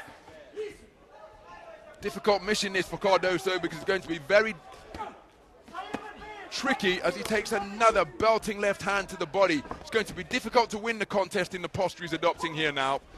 Almost exclusively on the back foot, and that is because he's being worked over downstairs as the shots continue to rattle his ribcage from Nagapetjan. It's been a terrific display of infighting, and Nagapetjan weathering the storm that came his way in the first 30 seconds of the contest. Always keeping his cool, keeping his eye on his opponent, and showed wonderful variety to score effectively to both body and head. And for what it's worth, I think it's going to be a victory for the man in red. It was an exciting contest, an incident-filled contest, but there can be little doubt about the winner for my money, and that is Artur Nagapetjan of Serbia.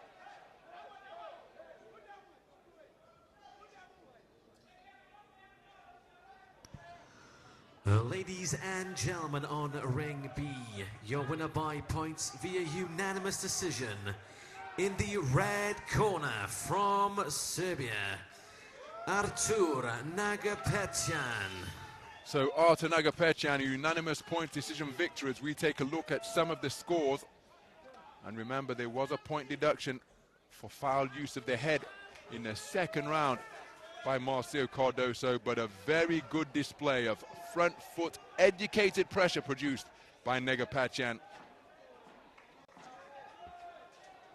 And it's Artur Nagapetjan who goes through to the round of 16. Marcio Cardoso eliminated.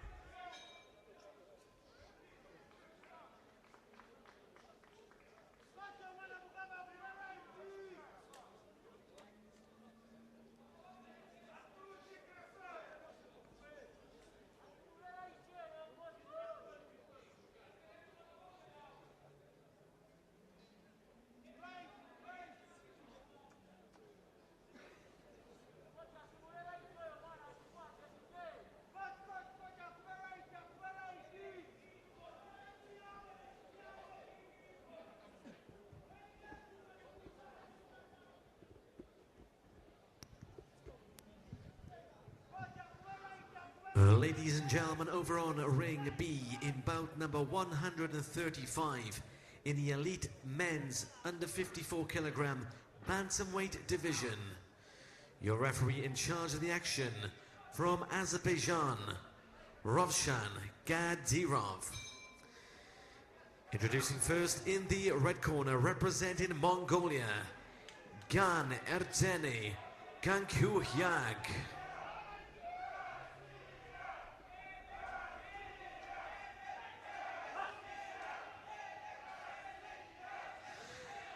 And his opponent in the blue corner, representing Cape Verde, David Daniel De Pina.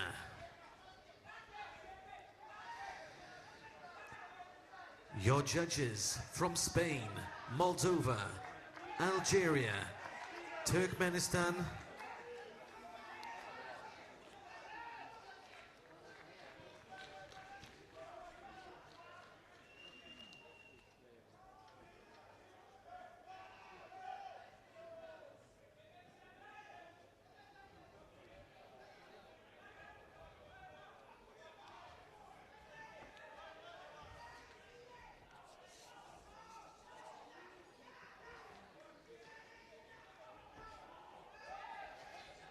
So there is the veteran figure of Gan-erdene Gankuhyag. 32 years of age now, the Mongolian former Olympian, or Mongolian Olympian. I suppose once you're an Olympian, you're an Olympian for life. And there is a man who knows all about competing at the Olympics, 29-year-old David De Pina of Cabo Verde.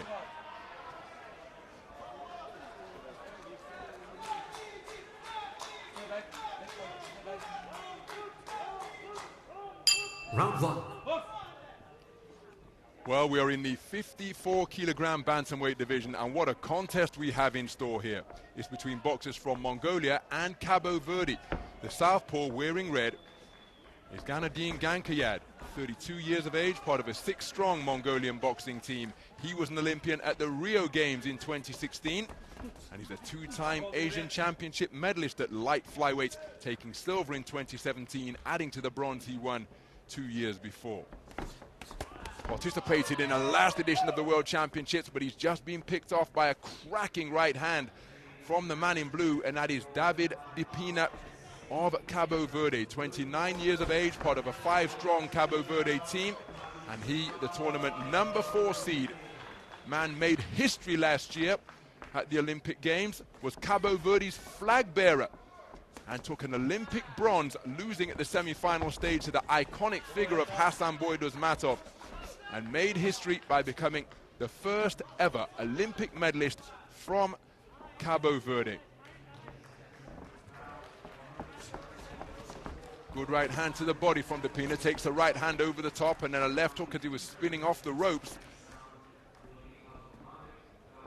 But each man really having to work for their openings here. Good left jab scored by De Pina as he's just able to get on his bike, switching stances between orthodox and southpaw, now back as a left-handed boxer, leading with the right foot and right glove.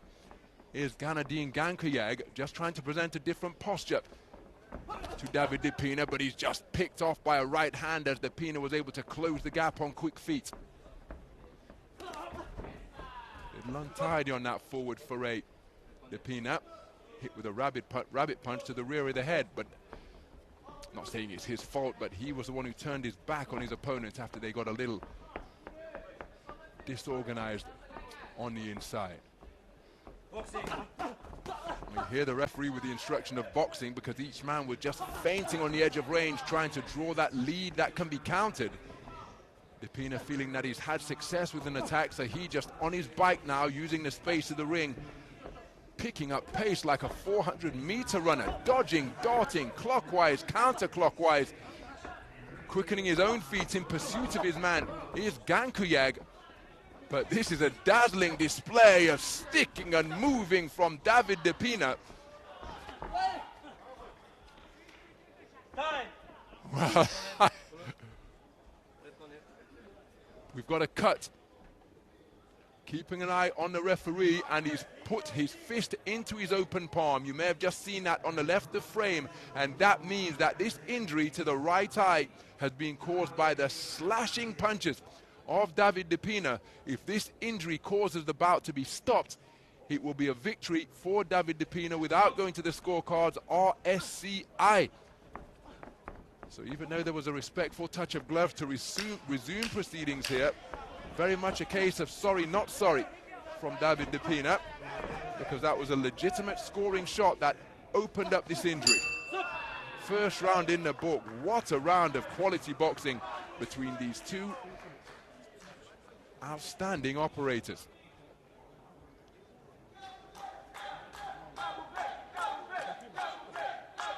Some of the action from the first round. That's an example of the movement that de Pina was able to bring throughout the first 3 minutes, and I think he's sticking and moving rapid pace around the boxing ring. I think that's going to be rewarded with victory in the round.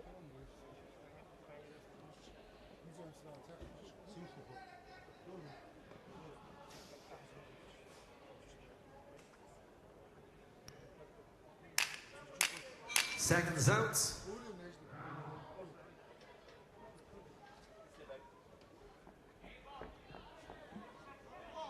So there, a clean sweep for the cards confirmed for David de Pina. All 5 scoring judges preferring the work of the Olympic bronze medalist from Paris. So we move into the second round. Gan-erdene Gankayag, be all too aware of the status as he's been just fed that flicking left jab. My goodness, blinding the man, coming in with such rapidity, just touching his man with scoring shots is de Pina. But what it's also doing is it's preventing Gan-erdene Gankayag from getting any type of balance, because he's always having to reset and change direction in a bid to try and catch up to this speedy boxer from Cabo Verde. And it's all very well possessing the quality of speed, but speed without control can be pretty useless. But de Pina showing that he's in complete control. Look at the way he's using the space of the ring. When he gets near the ropes, just skims off them to take up residence elsewhere in the roped arena.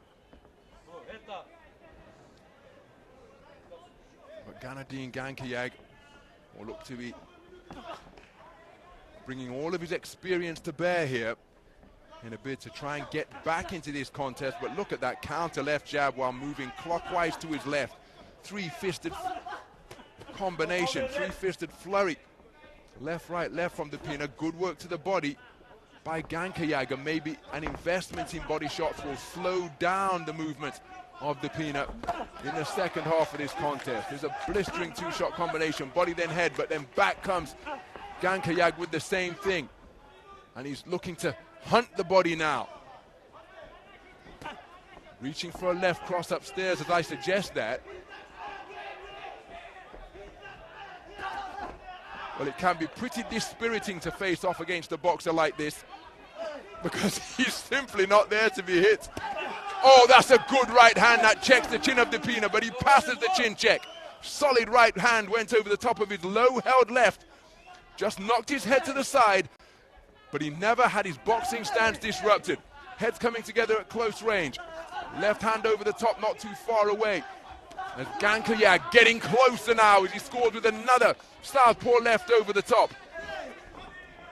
So just grinning that blue gum shield as he steps in behind a right hand is de Pina. My goodness, this is a wonderful exhibition of back foot boxing from de Pina. Able to change direction on genius ankles from clockwise to counterclockwise. And Gan-erdene Gankayag is going to need a turbo to try and close the gap and catch this man. A very good display indeed in the second round.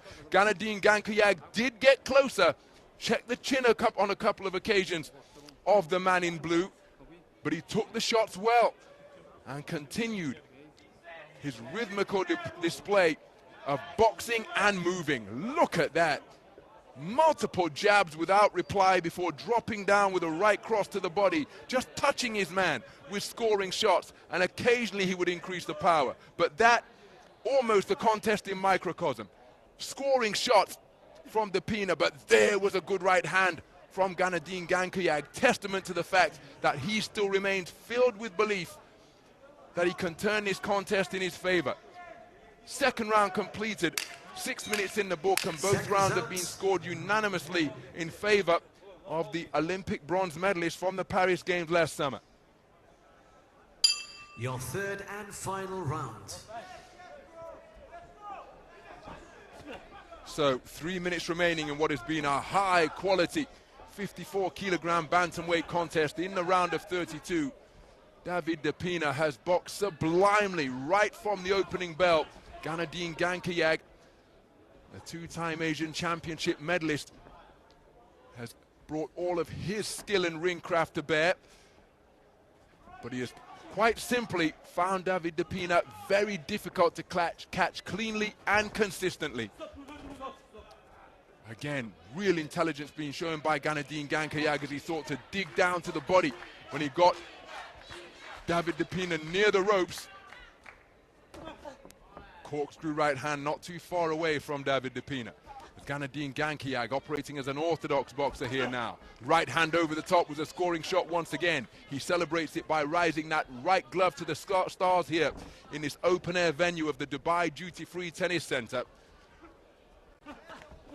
Just led off with a right cross. He was short to the mark. Good work to the body once again. And a little bit of showboating coming into the footwork now with David Depina. Just pogoing left and right. And that's not disrespect in the direction of Gan-erdene Gankayag. He's just trying to discourage him and demonstrate that he's in complete control as he scores with another rapier-like left-right combination.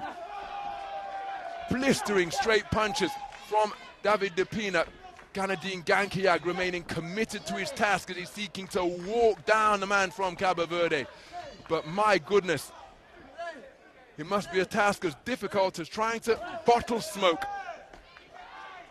Because he's there and he's not there. When he's not using his legs, his reflexes are on point and he's just able to weave away from the incoming fire. It's been a wonderful display of back foot boxing. Gan-erdene Gankayag has got a minute left to try and close the gap, and easiest way is to get this man out of there inside the distance, because he's conceded both of the opening rounds, 20 points to 18. He's always been in it, but not doing enough to win any of the rounds, as we see more variety from the lead left hand of Depina. The final shot, a corkscrew left, and now he's switched southpaw, showing his variety. And he's just controlling the contest here now, controlling the tempo. Remember, the onus is on the man in red to close the gap and get busy. There's a good left hand over the top from Gan-erdene Gankayag. But the clock very much in favor of David Depina. Initiates the clinch, some clock-killing tactics. There's the 10-second clapper. And provided he can remain out of the way of a finishing blow, well, it's David Depina who dances his way to a delightful victory in his appearance here at Dubai 2025. What a sensational performance by the Olympic bronze medalist from the Paris Games last summer. He will have grown immensely in terms of confidence and belief after that run to the podium in the Olympic Games. Remember, the first ever athlete from Cabo Verde to claim an Olympic medal, had the honor of being their flag bearer at the opening ceremony down the Seine on that storm-filled night last summer. Boxed his way to the podium, and he's opened his account here at Dubai 2025 with a very good display of sticking and moving. Let's get the official particulars. Ladies and gentlemen, over on Ring B, your winner on points via unanimous decision. In the blue corner, representing Cabo Verde, David Daniel Depina. So David Depina, a unanimous point decision victor over the two-time Asian Championship medalist Gan-erdene Gankayag of Mongolia. credit to Gan Kayag. He never stopped competing, never stopped going in pursuit of the punches that he needed to get his man out of there. But the man who is filled with energy as he practically bounds out of the boxing ring demonstrated that type of energy all contest long. Like a jackrabbit up there in the ropes arena, he never stopped moving and piled up the point-scoring punches, making it a very difficult mission indeed for the man from Mongolia. A sensational performance in the round of 32 from David Depina, and the tournament number 4 seed goes through to face off against NAGAPETJAN of Serbia in the round of 16. What a contest that promises to be. The front foot pressure of the Serbian boxer against the back foot brilliance of David Depina of Cabo Verde.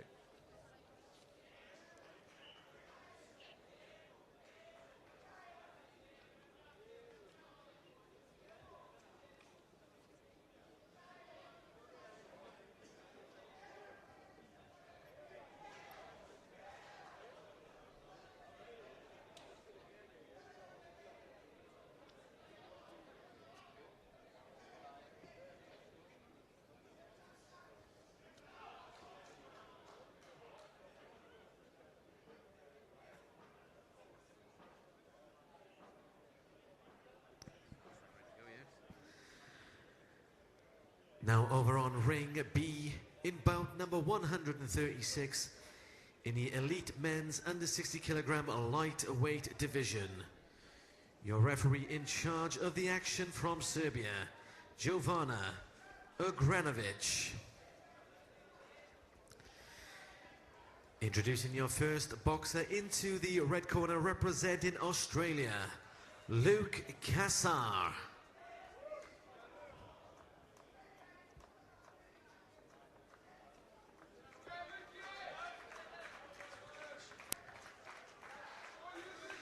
And his opponents in the blue corner representing Latvia, Matej Prokudins.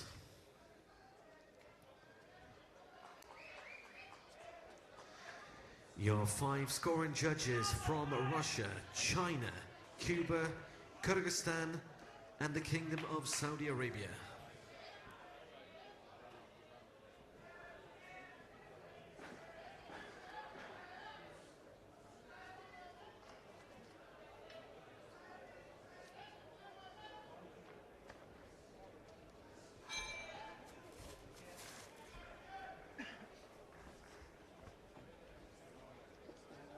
So into the red corner is 20-year-old Luke Cassar of Australia.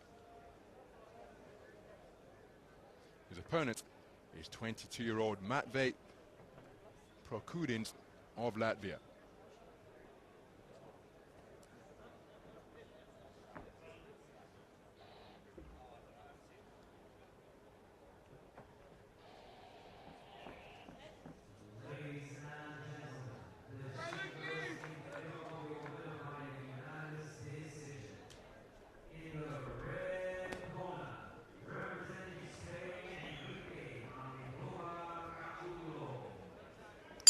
Round 1.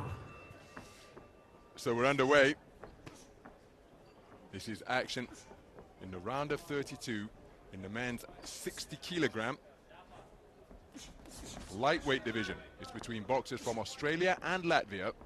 The boxer wearing red is Luke Cassar, 20 years of age, from Australia, part of an 11-strong Australian boxing team, comes in as the tournament number 5 seed.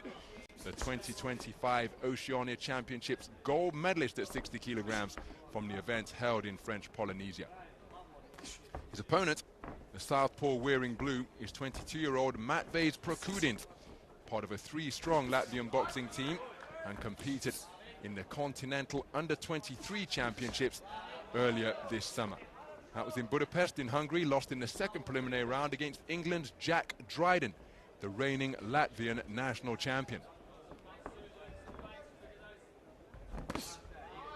So Cassar looking to get onto the front foot and close the distance against Prokudins. Prokudins competed in a round of 64 to progress to this point, prevailing on a unanimous points decision against Georgios Playas of Greece in what was a very economical display. Here he scores with a counter southpaw right jab.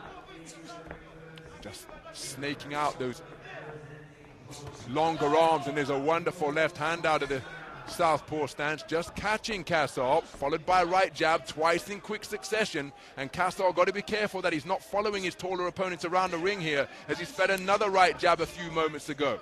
Cassar's got to get the head movement going and try and present a dynamic target, because he's being scored upon frequently by the touching, pecking punches of Prokudins. There's another right jab that finds its way home for Prokudins, and he's just continuing to peck and poke and pile up the points behind that lead right stick. And Cassar has got to do something to deal with that shot. There he drops down and scores with a good right hand lead to the body. Good bolo backhand from Prokudins into the body of Cassar. There's a straight left cross into the body of Cassar from Prokudins, and he just getting over the front foot now, looking to back Cassar to the ropes, and scores with a cracking three-shot combination. Right, left, right, and the final right hand just checked the chin of Cassar, and the referee intervening to issue a standing 8 count. Closing seconds of the opening round, Prokudins on the front foot, just continuing to apply pressure against the number 5 seed. Good right cross to the body from Cassar. Very good round of boxing produced by Matvejs Prokudins. Took a look in the early stages, but then began to find the range with his right jab, and it was a really prominent, profitable weapon for him over the course of the 3-minute opening round. Some of the action from the first. Now remember, an 8 count won't necessarily result in a 10-8 round in IBA boxing. But he began to assert such dominance that it wouldn't surprise me if some 10-8 verdicts are returned. Remember, 10-9 if it's close, and we've got 4 10-8 scorecards in a round where Prokudins took the session unanimously. Remember, 10-9 for a close round, 10-8 for a clear winner, 10-7 for total domination. Round 2. So we move into the second round, and Luke Cassar, the tournament number 5 seed from Ballarat in Victoria, member of the Victory Star Fitness Club in Ballarat, conceded the opening round unanimously. He's taken an 8 count, and he's finding it really challenging to try and close the gap against these taller, rangier opponents. Matvejs Prokudins from Latvia. Prokudins found a range with that shot, the right jab, and currently he's on the back foot. Cassar in pursuit of his man, but perhaps he in his corner will be imploring him to launch 2 phase attacks, because at 1 phase attack such as this, as he scores with a good right hand to the body, more often than not is Prokudins getting the better of it. Just as I say that, he scores with a wonderful counter left jab. Does Cassar. And now he's trying to work his way inside. So remember, Cassar coming in with his confidence high after that continental success at the Oceania Championships, where he claimed gold in French Polynesia. Run onto a southpaw left there. There's perhaps a deeper level of international experience under the belt of the man who is 2 years older. Prokudins drops down with a good bolo shot to the body.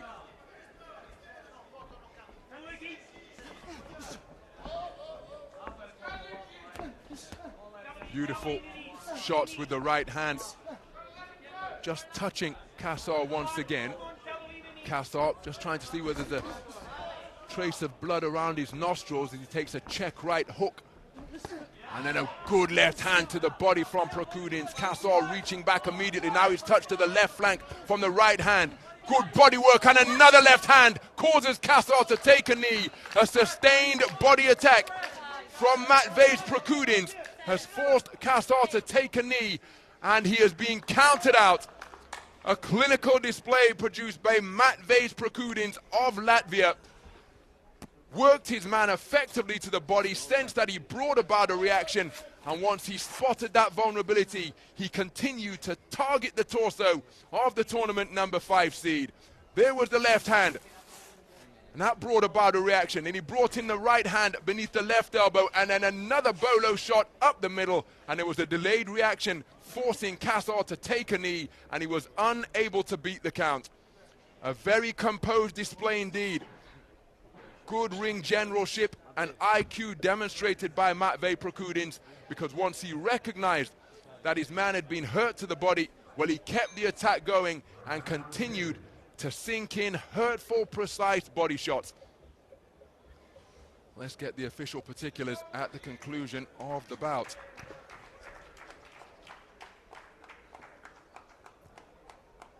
Ladies and gentlemen, over on B, referee calls stop to the action for your winner. In the blue corner, representing Latvia, Matvej Prokudins. So Matvej Prokudins of Latvia eliminates the tournament number 5 seed. And I can tell you that he's got in his corner none other than the former WBC Cruiserweight Champion of the world, Myris Bridis. Not a coach, but he's here in a role encouraging and inspiring Matvej Prokudins, and what an inspirational figure to have in your camp as we take a look at some of the action from this round of 32 contest. A very good display indeed by Matvej Prokudins, and ultimately the work to the body, getting his man out of there inside the distance. Have to give credit to the competitive spirit shown by Luke Cassar. But his championships comes to an end in the round of 32, but no doubt we will see him again on the international stage after acquiring invaluable experience here at the World Championships.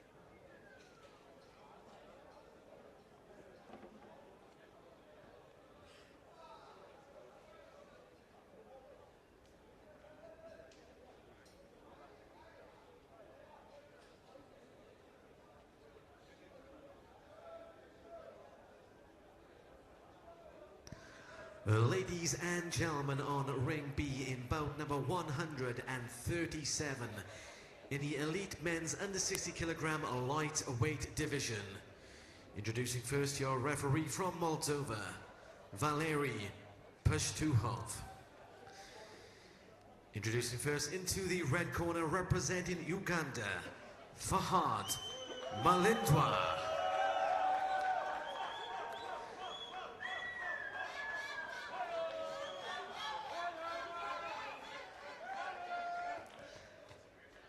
And his opponent in the blue corner, representing Kenya, Washington Wandera Wabwire.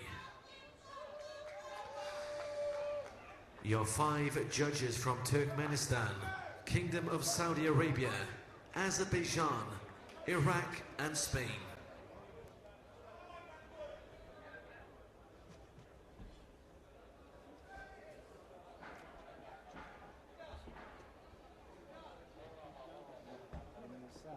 So into the red corner is Fahad Malindwa, 24 years of age, from Uganda. His opponent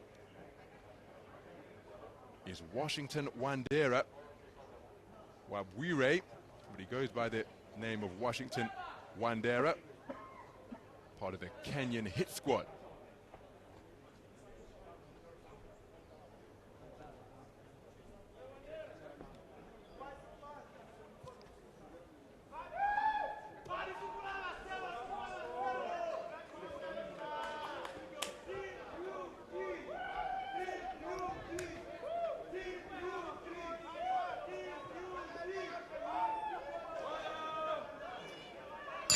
Round 1.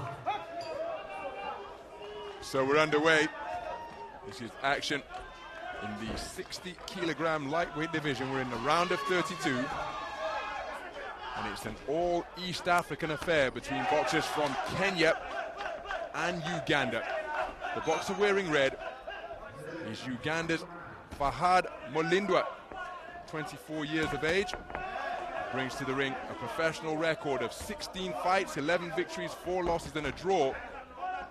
6 of his 11 wins coming by way of KO for a 55% KO ratio.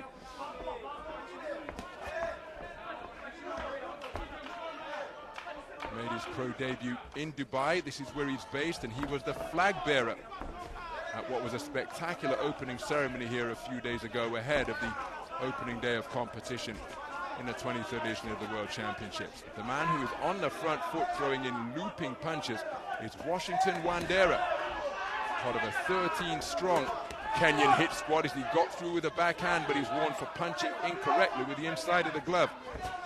So we've got the Kenyan hit squad against the Ugandan Bombers, one of the fiercest continental rivalries in IBA style boxing and indeed international sports, is looking for that right hand over the top.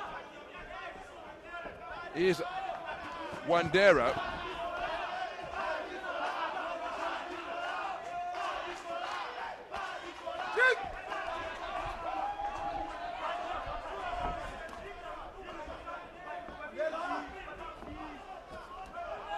So just looking to establish the left jab. And there's an arcing left hook and another one attempted by Mulindwa. Long jab down to the body by Wandera.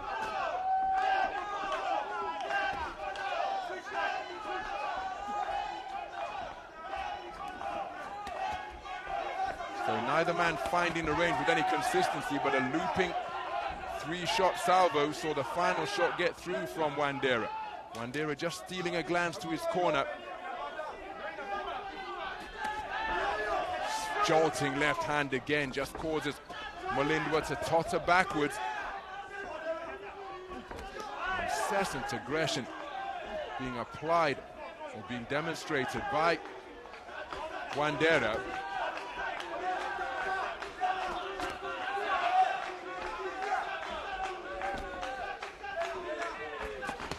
Terrific atmosphere on hand here at the Dubai Duty-Free Tennis Center. 10-second clapper, barely audible in what is a cacophony of an atmosphere. Nice defense with the right glove from Mulindwa.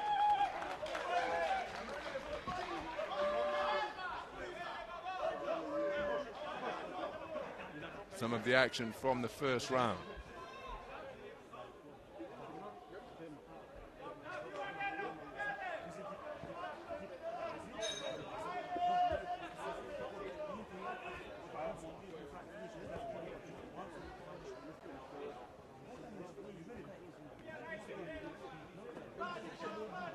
Pretty certain that the front foot pressure of Wandera is going to be rewarded here.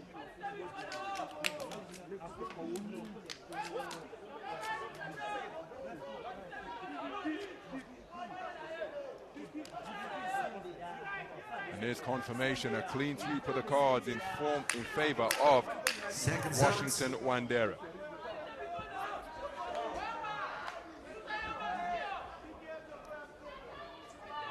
Round 2.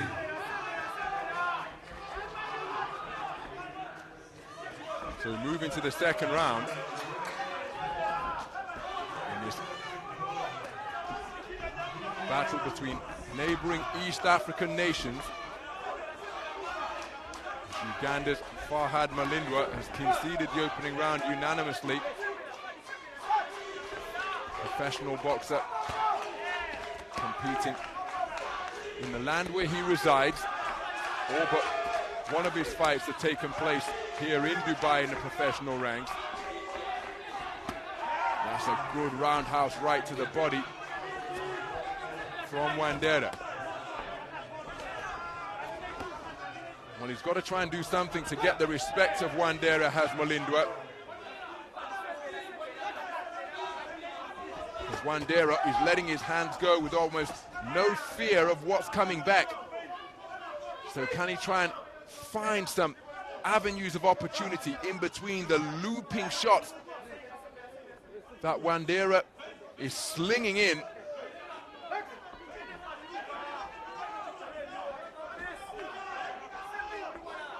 I think he's waiting too long here. And again, not looking to work his way inside. His opponent possesses the greater reach, longer arms. There's a nice left jab from Malindwa, followed by a left hook, but surely we've got to see more of that.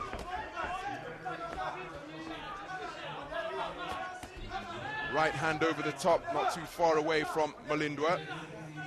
Excuse me, from Wandera.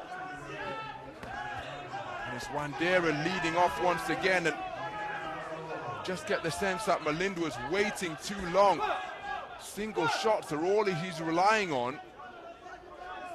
As Wandera has spoken to about his incorrect punching with the inside of the glove rather than the knuckle part of the glove.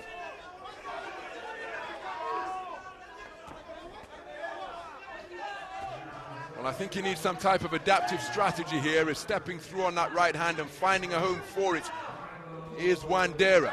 Double jab right hand keeping Malindwa occupied, and again his offensive attempts are being restricted to single Hollywood shots. Flashy left uppercuts and lead left hooks. There he did get through with one, but in between launching these single-fisted attacks, there he lands with a cracking left hook.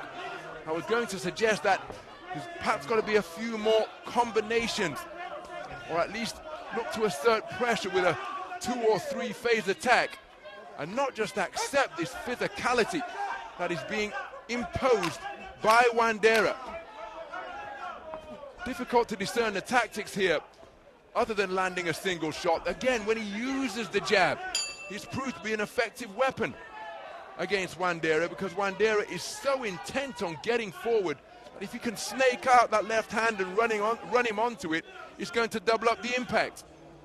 But I think he spent too long on the edge of range, and the offense that he launched, Malindwa, was either a home run left uppercut or a really flashy lead left hook.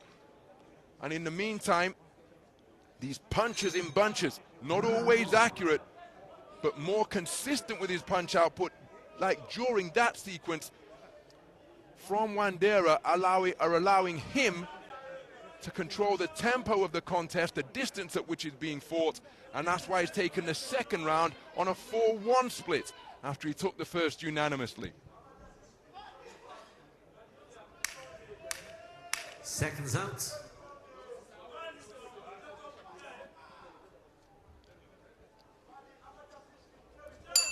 Your third and final round. So as we move into the third and final round in this battle between boxers from the neighboring East African nations of Uganda and Kenya, the member of the Ugandan Bombers surely needs a massive final round here. A stoppage is the easiest way to explain it, because he's trailing 20 points to 18 with 3 minutes remaining, having conceded the first round unanimously. There's a good left jab from Malindwa, and we need to see more of that. And he is, oh, that's a good left jab right hand, which just inconvenienced Wandera. But he got his boxing stance back beneath him and looked to work away to the body. And again, the lead left hook sees Malindwa off balance, but it's a much better start to the third round from Malindwa. And again, he's got to put his punches together here for me. He's in against an opponent who possesses a longer reach, and so he's got a longer gap to bridge. And when Wandera uses the jabs rather than arcing, wide, scything punches, well, it makes it very difficult for Malindwa indeed. He got through with a good right hand to the body, followed by a left hook. And again, he's almost following his Kenyan opponents around the ring here.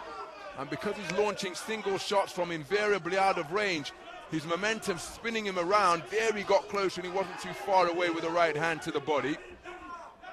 But again, those speculative left uppercuts, that's almost like playing the lottery. You might win, it might be you, but odds are it's not going to land against an opponent as accomplished as Wandera. Can see those shots coming, and they're rather easily evaded. So Malindwa,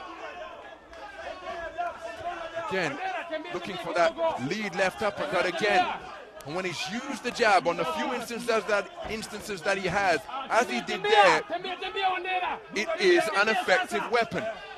Captain, tembea, sawa. Tembea. Hivyo, tembea sasa. Bado 30 seconds. Tembea tu. Shika. Sawa, tembea. Tembea, sawa. Tembea ishe. Sawa. Endelea. So closing set, well,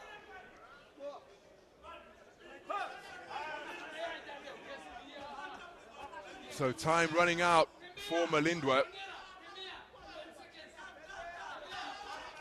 And Wandera just content to tie his man up in a clinch and kill the clock. Here's the 10-second clapper. And bout management mode being entered now by Wandera. And it's the man from the Kenyan hit squad who has got the better of the Ugandan bomber. A very composed display over the course of the three-minute rounds.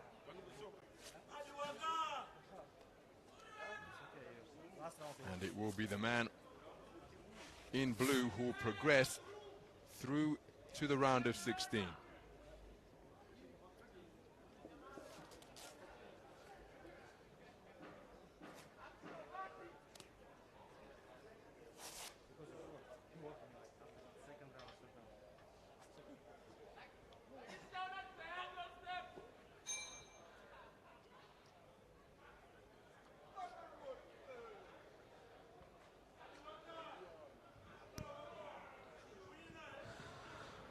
Ladies and gentlemen, on ring B, your winner by points via unanimous decision.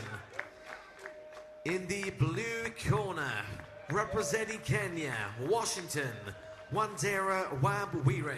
So Washington Wandera declared a unanimous point decision victor, eliminating Fahad Mulindwa of Uganda. And he just taking a few moments for some silent introspection. But we're going to see him again in the round of 16, where he will face off against the talented southpaw from Latvia, Prokudint, in the next round.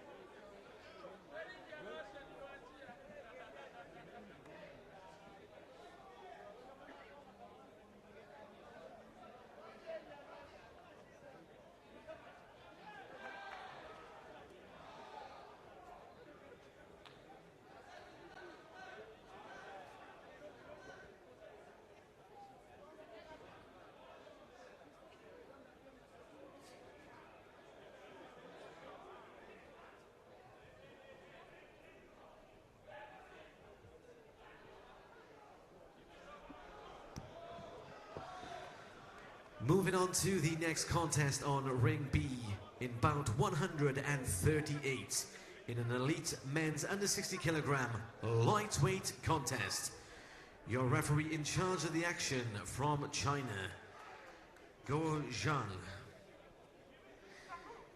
So our Introducing next first contest, into the red boxer corner, from representing Guinea-Bissau and Ghana. Guinea-Bissau, Felix Mendes Jr.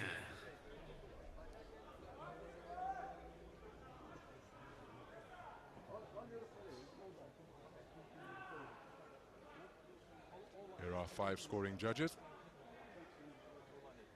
And his opponents in the blue corner, representing Ghana, Ebenezer Ankra. Your judges from Azerbaijan, Uzbekistan, Spain, Bosnia and Herzegovina, and Cuba.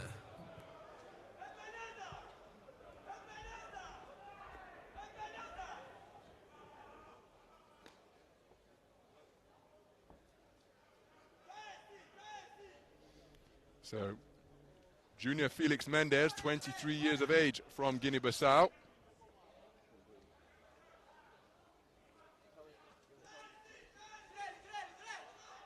His opponent in the blue corner is Ebenezer Ankra, just 19 years of age, for the self-proclaimed Black Bombers of the West African nation.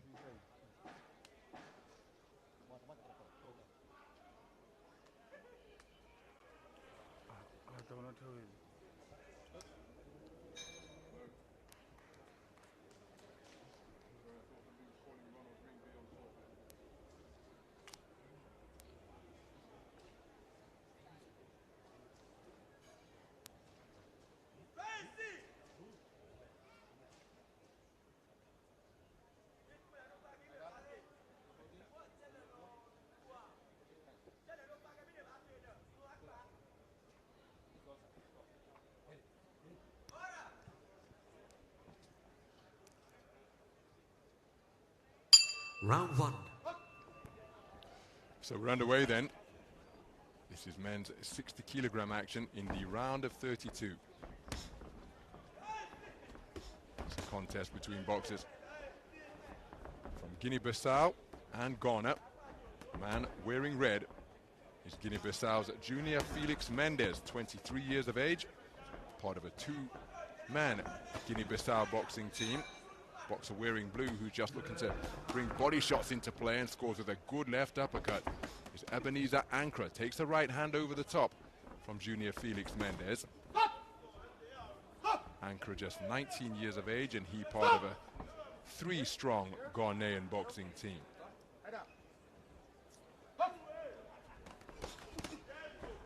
Mendes has secured multiple national titles in Guinea-Bissau. He's been put under pressure by hooks and uppercuts from fully committed forward foray from Ankara. I was in Budva, Montenegro last year when Ankara competed in the World Youth Championships at 60 kilograms. Eliminated in the second preliminary round, but gaining invaluable experience on the global stage. And here, oh, what a right hand!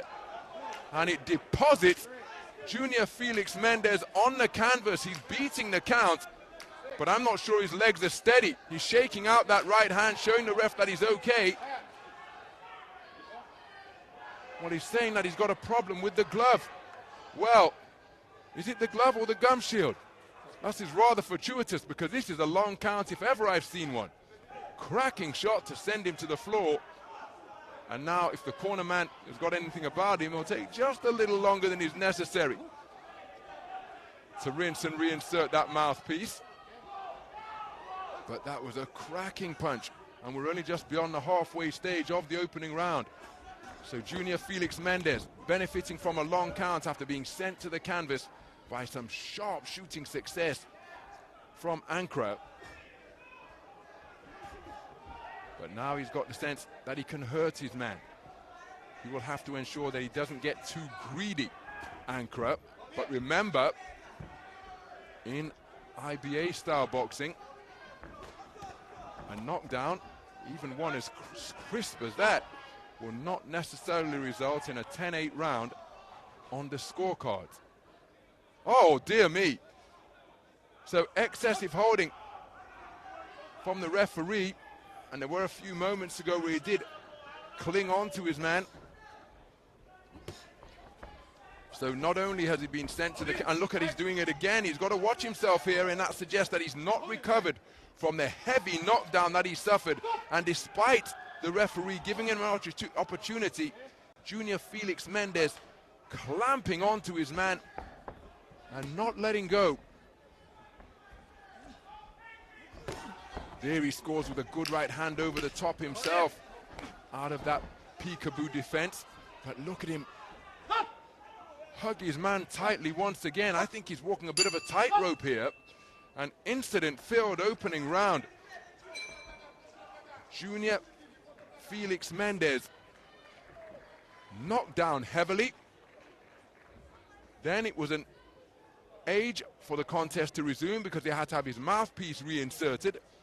And then he was docked a point for excessive holding. But there was the right hand, an uppercut turned underneath, and he spat the mouthpiece out. I thought it was the punch that may have dislodged it. So that, again, really operating on the edge of the rule book here. He spent a lot of time in the round in this posture. Will suggest that he's not recovered from the knockdown that he suffered. But there, another angle of the beautiful shot, and you're not permitted to spit your mouthpiece out. Seconds out. First I thought it was a problem with the man's hand. But the issue with the hand is that he caught the mouthpiece that he spat out of his own volition. So 3 scorecards of 10-8.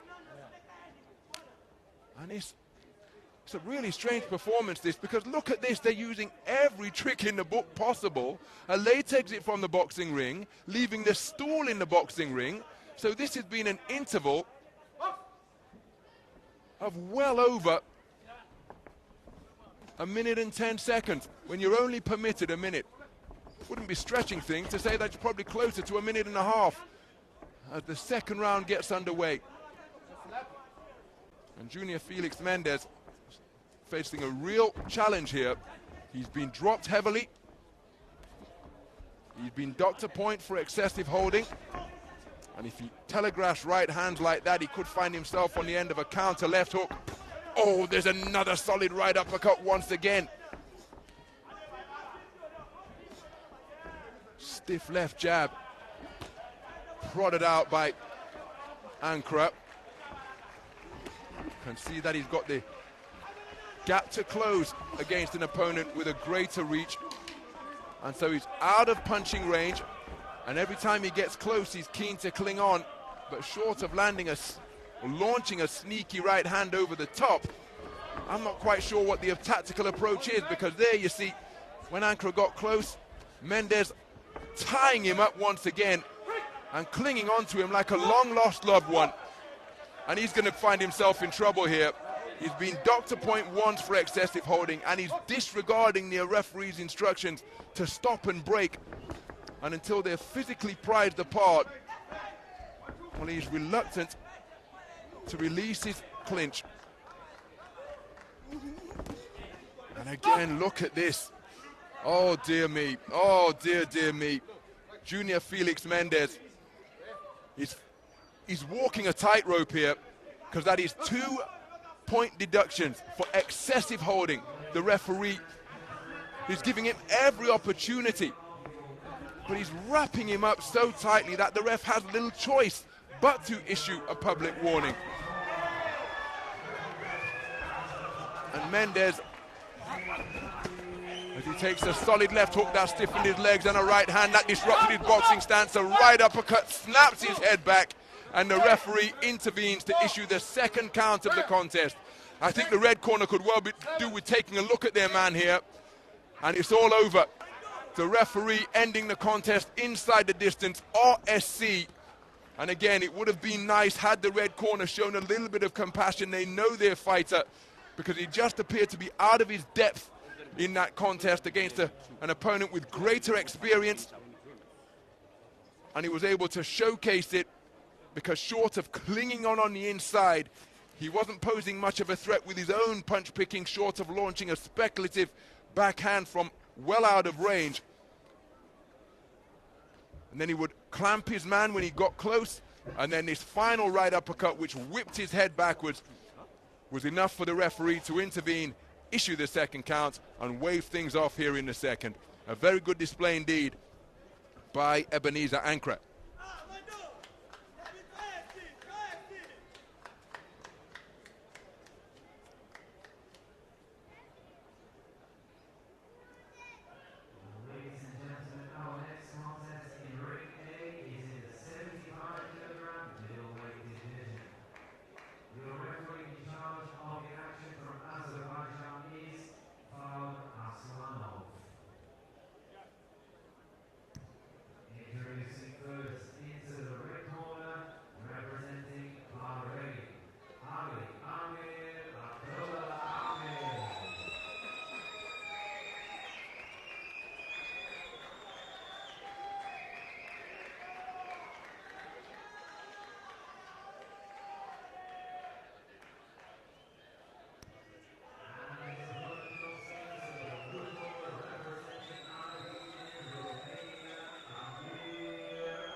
Ladies and gentlemen, on ring B, referee calls a stop to the contest during the second round.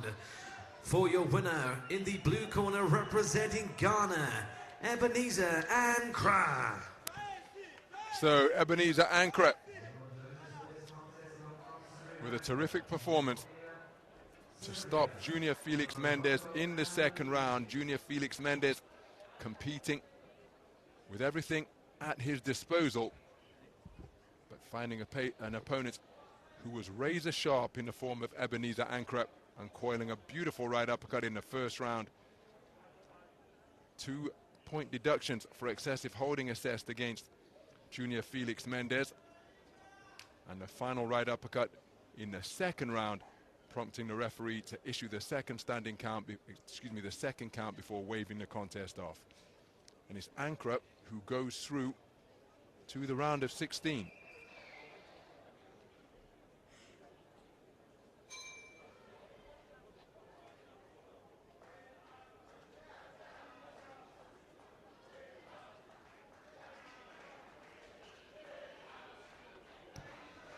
Ladies and gentlemen, on ring B, bout number 139 in an elite men's under 60 kilogram lightweight contest.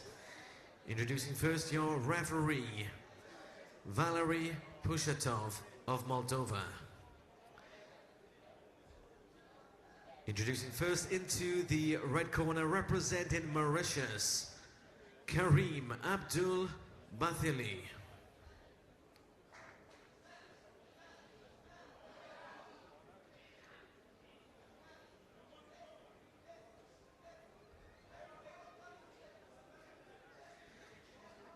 And his opponent in the blue corner, representing Armenia, Artur Bazeyan. Your judges are from Iraq, Zimbabwe, Russia, Kazakhstan, and Cuba.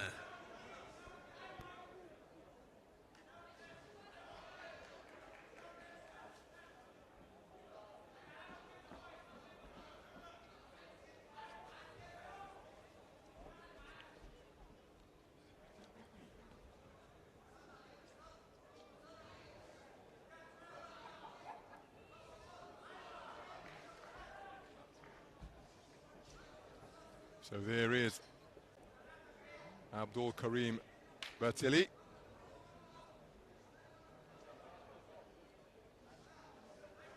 His opponent is Artur Bazeyan of Armenia.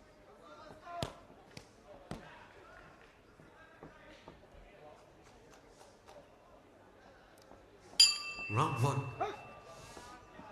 So we've got a contest in the 60 kilogram lightweight division between two experienced operators here. The man wearing red is Abdul Karim Bathili, 25 years of age, part of a three-man team from Mali.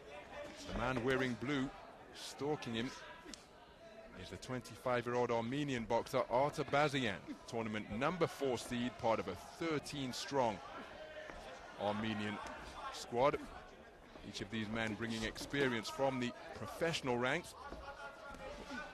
But in terms of IBA boxing, Bathili competing in his 3rd consecutive senior IBA World Championships, having boxed at 60 kilograms in Belgrade 2021 and 57 kilograms 2 years ago in Tashkent. As for Bazeyan, well, he a bronze medalist from the European Championships at 57 kilograms in Belgrade last year. And in 2021, I was ringside in Italy to see him box his way to European under-22 gold at 56 kilograms. He also has competed in the last 2 editions of the World Champs, so 2 incredibly experienced and accomplished operators going head-to-head here for a place in a round of 16. Here's a nice right hand off the back foot from Bathili, looking for the same combination once again.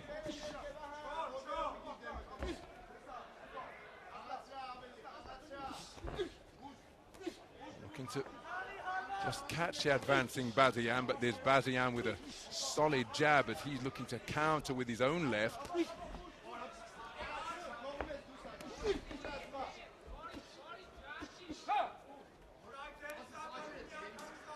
So Bathili's spoken to about holding. Roundhouse right, not too far away from Bazeyan. He's looking for that same shot repeatedly. Back to the space of the ring. He's doing a good job not just moving backwards, but also to the side. But if you're going to be a back foot boxer, particularly in IBA style boxing, as a good right hand gets through from Bazian, it's almost imperative that on occasion you push your opponent backwards. Let him know that it's not going to be all his own way, and perhaps more importantly for the 5 scoring judges, you're not leaving the impression that you're trying to nick the contest. So looking to work the body is Bazian. There's a counter left jab not too far away. There it comes up from the belt line, out of the line of sight from Batali, and cracks Bazian squarely on the target. But it's Bazian swarming his way forwards, not particularly accurate with his attempted cluster of punches.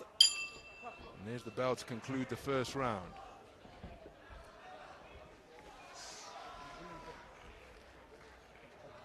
So, tactics clear from both boxers, but I just think that Batili conceded a little bit too much ground too consistently.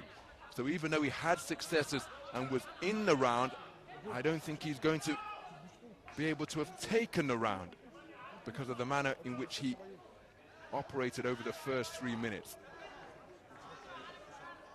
And the eye-catching singles that came in on occasion from Bazian. So it's a clean sweep of the cards for Bazian. 10-9 for all 5 scoring judges. Second round.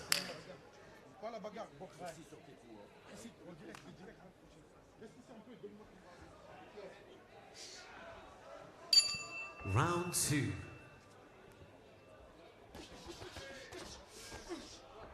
So the second round underway, and looking to hold his feet in ring center more is Batili, and look at the trade-offs that are ensuing as a result. Bazian looking to circle his man. And just as we suggested during the first round, when electing to be a back foot boxer, that of course a part of the beautiful sport of boxing. It's an art in itself. It's very difficult to win rounds, particularly in a 3-round sprint of IBA boxing, if you're continually on the back foot. Got to on occasion hold your feet. You go forward, push the man back with your own punch output and presence. And it looks as though Batili's corner have told him exactly that, because he's altogether more purposeful through the first minute of this second round. Bazian looking to tiptoe and creep his way into distance behind his own lead left.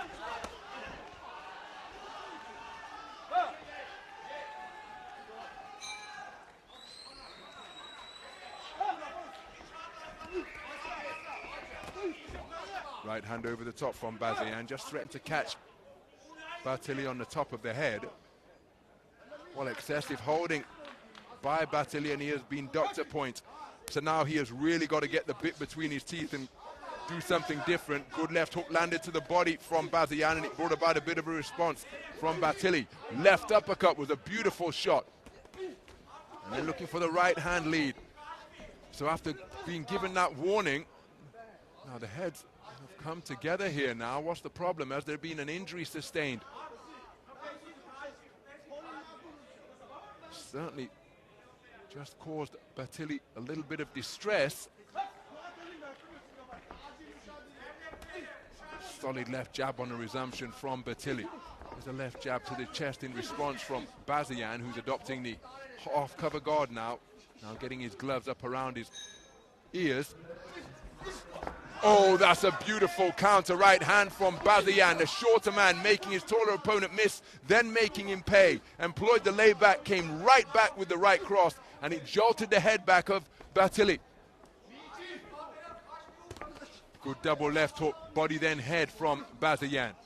Batili will be more aware than anybody as he takes another right hand lead from Bazian, who's tucking that chin behind his shoulder, went in search of the backhand once again, but just able to evade it by getting up on his toes is Batili, and he's trying to give his opponent the look of the drunken master defense here.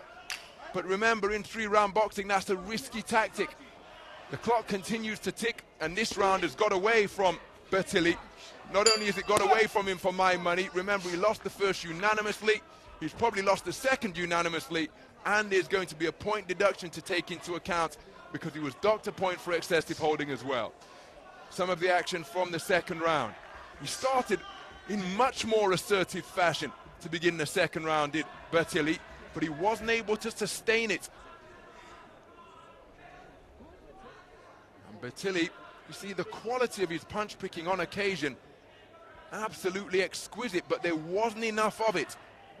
And it's going to be very difficult to give him that round. And there, wonderful right cross. He shakes his head contemptuously, but it was not only a scoring shot, but an eye-catching shot, the counter right hand, catching the unprotected chin of Bertilli as he was in search of his own offense. Seconds out. So the second round scored unanimously in favor of Bazian. He leads 20 points to 18 Your third after and two final completed rounds. So 3 minutes remain in this round of 32. 60-kilogram lightweight affair between two incredibly experienced operators, each of them competing in their third IBA Men's World Boxing Championships. But it's the man in blue, Artur Bazian, the more compact figure, who has been a consistently busier, more effective boxer in this bout. Bertilli, in his second bout of Dubai 2025, after outpointing his opponent from Nepal in the round of 64 on a unanimous decision victory. Well, excuse me, on what was a close 3-2 split to get him through to the round of 32. And here he has shown glimpses of the shot selection and variety that he possesses. But the man applying the more consistent pressure and controlling the terms on which this contest is being fought is Bazian. Oh, that's a little bit naughty for my money, because there was a takedown move employed by Bazian. He wound up on top of Bertilli, and rather than using his legs to squat himself up or putting his gloves on the canvas, he put them right into the chest of Bertilli as though he's performing CPR. That'll take some air out of the lungs.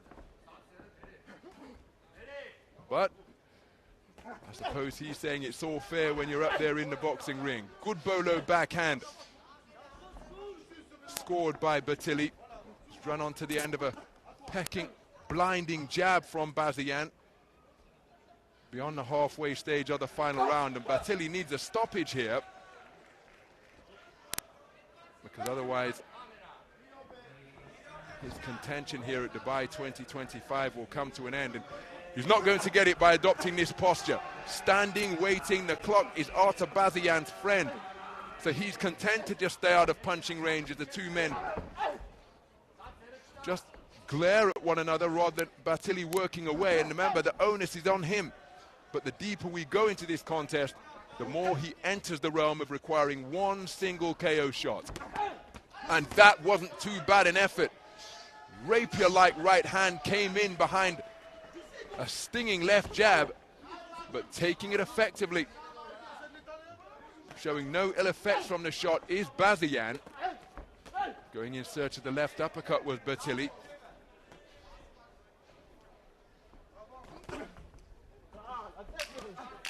Good right hand after the two boxers disengaged from a tangle landed by Bertilli. Nice movement to get out of the corner from Bertilli.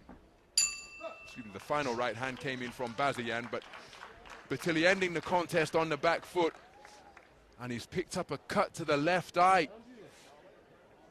So the medical team are going to have to get to work on that.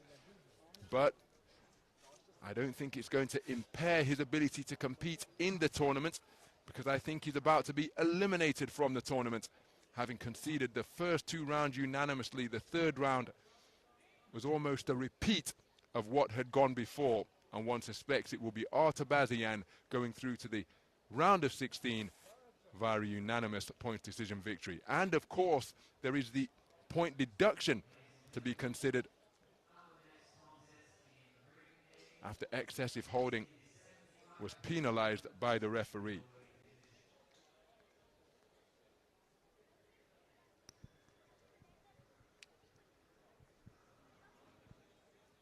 Ladies and gentlemen, on ring B, your winner by unanimous decision in the blue corner from Armenia, Artur Bazayan.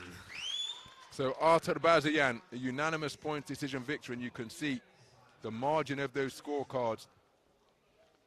The 20-20, the 25-30 score from judge number 2 suggests that round 3 was scored 10-8 with the point deduction, makes it 25. So wide margins of victory for Artur Bazayan. And the 2024 European Championship bronze medalist goes through to the round of 16, where he will face off against the teen sensation from Ghana, Ebenezer Ankara, in the next phase of the competition.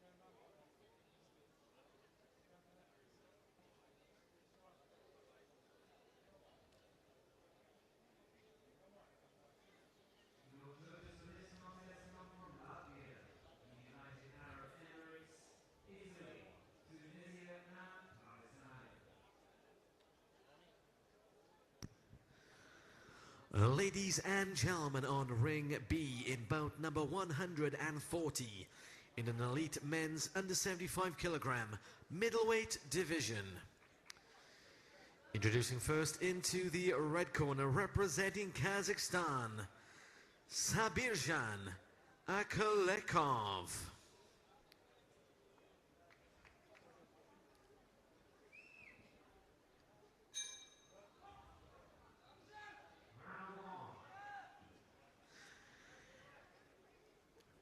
And his opponents in the blue corner, representing Seychelles, Joshua Aaron Cousin.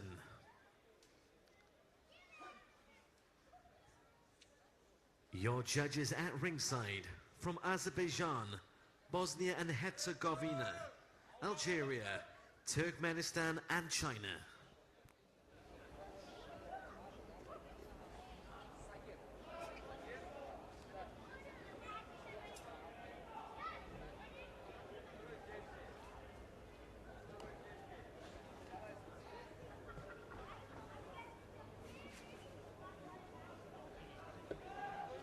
So in the red corner is 23-year-old Sabirjan Akalekov. In the blue corner is 22-year-old Joshua Cousin of the Seychelles. We're in the 75 kilogram middleweight division.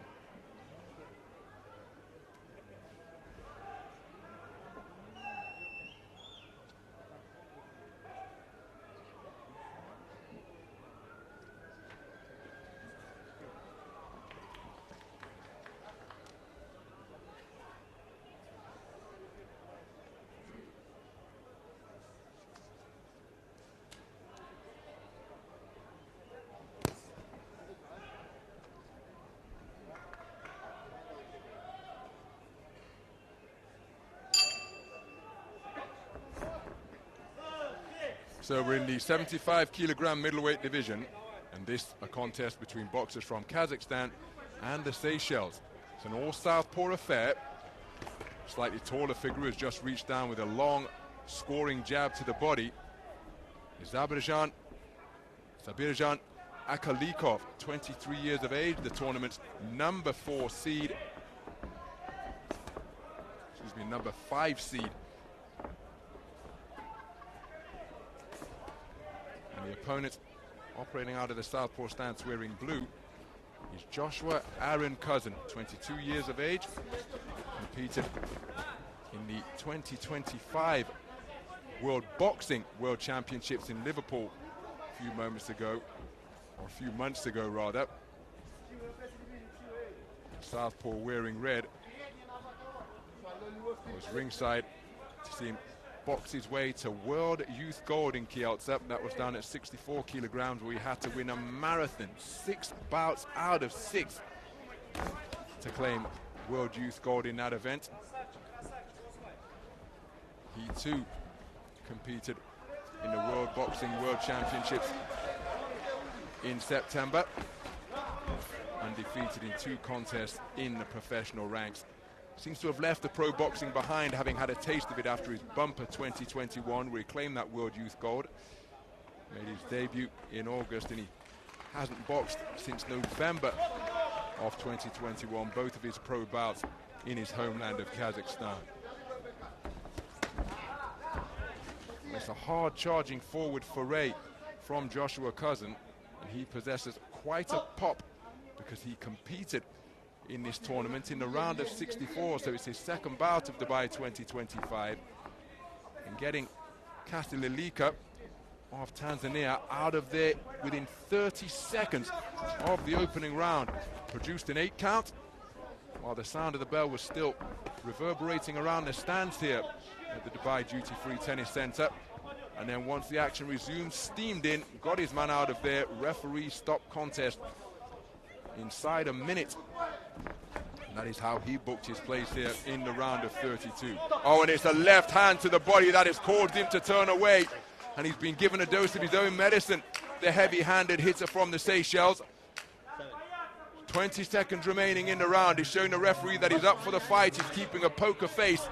Will Asilbek look to exploit any vulnerability to the body? Look at how he's covering up his torso with his forearms, and he's choosing that offense is the best form of defense, fighting his way out of a crisis in a bid to keep Ahiskali at bay. My goodness. An incident-filled conclusion to a dramatic first round. A spearing straight shot into the torso brings about an 8 count, as Joshua Cousin just had to turn away after taking that shot to the body. Now remember, an 8 count won't necessarily result in a 10-8 round, but the fact that it's a body shot that is brought about the 8 count will have been noted by Ahiskali, and there it was, spearing left cross, the grimace and the turn away from the opponent. Well, the punctuation point on what was a good round of boxing. Ahiskali taking it on a clean sweep of the cards.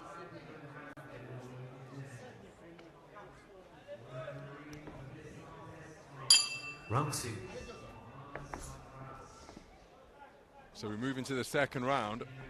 Has the 60-second interval been enough for Joshua Cousin to recover after he was hurt by that left cross to the body? You can see that he's still covering up his torso, and it was that right flank, because he's in the southpaw stance, that was targeted. That's closest to Ahiskali. And by keeping his hands down like that, he's trying to protect his chin, sometimes with his shoulder, but his chin's rather up in the air. But in protecting his torso, the head can be presented as an open target if he doesn't get that chin down behind his shoulder. So Ahiskali continuing to apply pressure and cutting off the movement options as he went in search of the body once again, but only found the bicep of Cousin. There he wasn't too far away from penetrating the defenses, and he's continuing to probe away down to the body of the man in blue. And it's been a rather circumspect start before saving himself for the bull rush. Josh Cousin spent the majority of the first half of this second round on the back foot, out of harm's range, as though he's waiting for the pain of that body shot to dissipate. And then he came forward with quick feet as he takes another left hand to the body that almost brought his right knee up. And I think he's feeling the effects of these body shots. Oh, there's another one, this one from the right hand into the left flank. Wonderful punch picking being demonstrated by Ahiskali, sprinting his way across the ring, but with no real effect as he takes another left cross to the body. Then 2 right jabs looking to break him down. to the abdomen. Solid right jab upstairs, and again, that's because the head is going to be open now because of the concentration on protecting the body that is being produced by Cousin. He's in real trouble here. He's going from corner to corner, and oh, that's a solid left cross and a right hand, and he has knocked Joshua Cousin out heavily to conclude this contest here in the second. The doctor into the ring in a flash. Safety of paramount importance in every form of boxing, of course, particularly the 3-round format of IBA boxing. So subdued over in that red corner while Joshua Cousin is being tended to.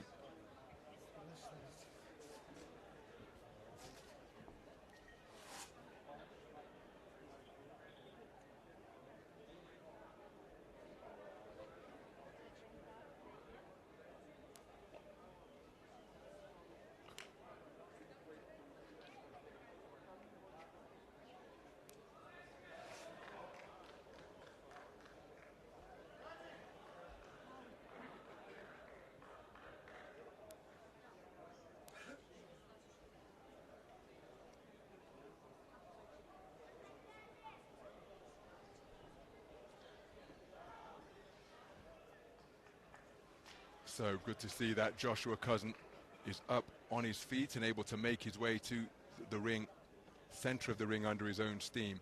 Let's get the official particulars at the conclusion of this bout. Ladies and gentlemen, referee calls stop the action during round number 3. For your winner by knockout in the red corner from Kazakhstan, Sabirjan Akalikov. Well, wonderful to see that sportsmanship between these two middleweight boxers, but a devastating knockout performance produced by Sabirjan Akalikov. A howitzer of a southpaw left cross came thundering over, stopping the man on his feet, and then a follow-up right hand came crashing in as well. 8 count was produced in the opening round after a cracking left cross to the body from Akalikov. Some hard charging forward forays on occasion from the man from the Seychelles, but there was the body shot that brought about the 8 count in the first round, and it seemed as though he never recovered from that. And in covering up his body, his head was an open target. The left hand came crashing through in the form of a cross, followed by an accurate right hook, and that was all she wrote. Wonderful precision and powerful punching demonstrated by Sabirjan Akalikov. And the tournament number 5 seed goes storming through to the round of 16.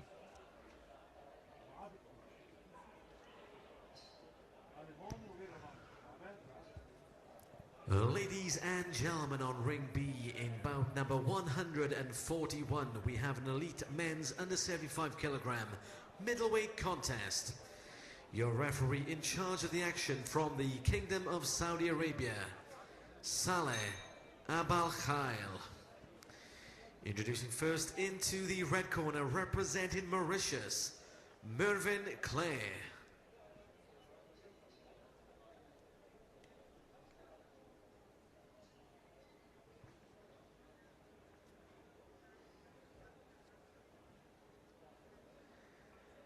And his opponent in the blue corner, representing New Zealand, Tauhiri Mataya, Tohiriri Halet.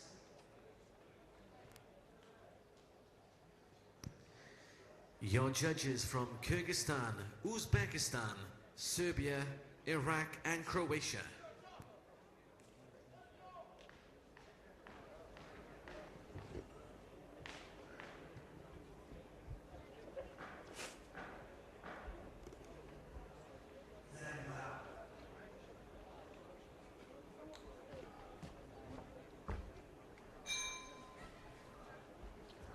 So into the red corner is the familiar IBA boxing figure of Mervyn Clare, the 32-year-old from Mauritius. His opponent is a 25-year-old from New Zealand, Tahiri Matea Tohiriri Halit.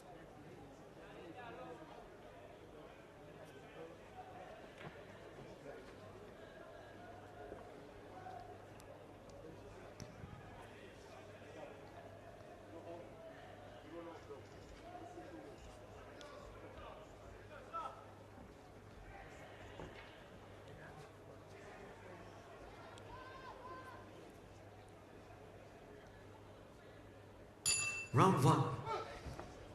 This is middleweight action in the round of 32 here at Dubai 2025. It's between two experienced operators who hail from Mauritius and New Zealand. The southpaw wearing red is Mervyn Clare, 32 years of age, part of a 4-strong Mauritian boxing team. The man who has just reached for a right cross is Tahiri Matea Tohiriri Halit, 25 years of age. Tangle of feet between the orthodox and southpaw boxer. No count. Gloves wiped clean and the action resumes. But he part of a 2-man New Zealand boxing team. Each of these men competed in the most recent edition of the World Championships in Tashkent 2 years ago. Mervyn Clare was an Olympian back in Rio, the 2019 All-Africa Games gold medalist down at welterweight. Here he's competing at middleweight. So cautious start by both boxers. Right cross not too far away, that came in behind a jab from Tohiriri Halit.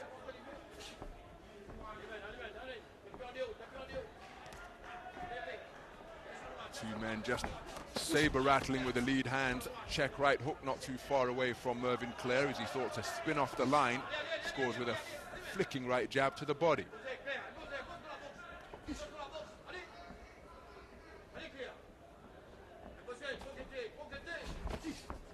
Nice counter right hand from Mervyn Clare to catch the advancing Tohiriri Halit.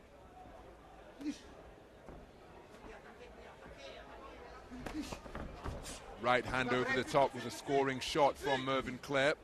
Tohiriri Halit just taking a right jab to the body, looks to counter with a left jab downstairs of his own. Right hand lead was an effective shot from Tohiriri Halit. Mervyn Clare just keeping those hands up and backing away counterclockwise.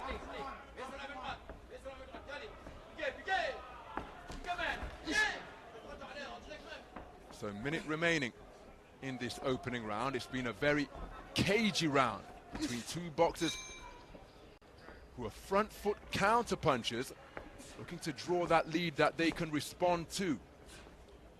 And look at the rapidity on those lead hands. Right hand was a scoring shot from Tohiriri Halit.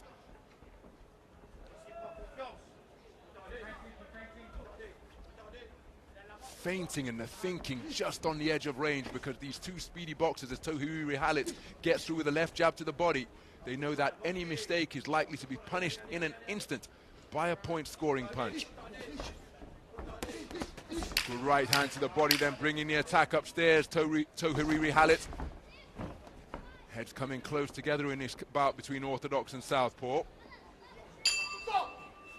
There's the bell to conclude the first round. A really cagey round of boxing between these two skillful, experienced operators. Now, for what it's worth, I happen to think that the man in blue just did the better, more eye-catching work over the course of the 3 minutes. Mervyn Clare was in the round, but I'm not sure that he's done enough to win the round.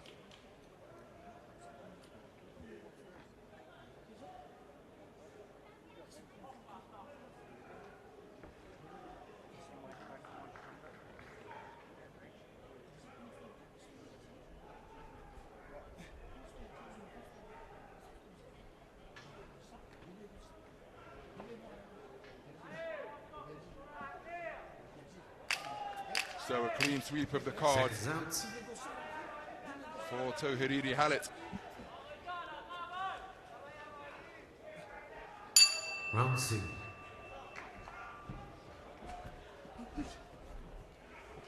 So we move into the second round. Mervyn Clare, in what was a competitive first 3 minutes, losing it across the board. So what can he do in terms of adaptation and a bid to try and get himself back into contention here? Just been put on the end of a stiff left jab a few moments ago. Can see that he's quickened up his movements, and he now coming forwards. And in the opening round, the two men were circling one another. Tohiriri Halit not too far away. Looping overhand left comes in from Mervyn Clare.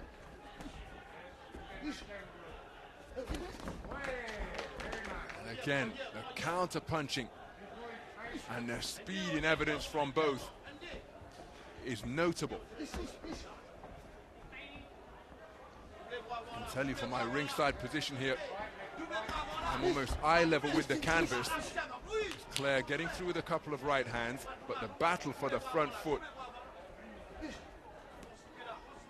See both men stepping on the feet of one another. There's a wonderful counter right jab from Mervyn Clare.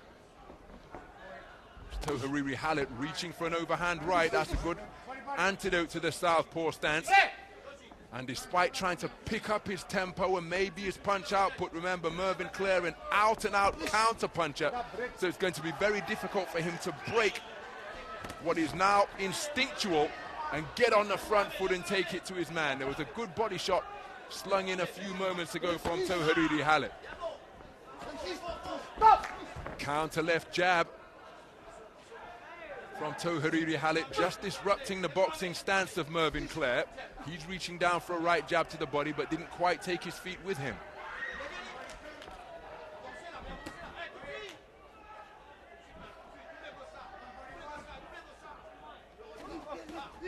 Bit of a forearm going in there from Mervyn Clare. Tohiriri Halit remaining concentrated and getting through with a counter right hand of his own.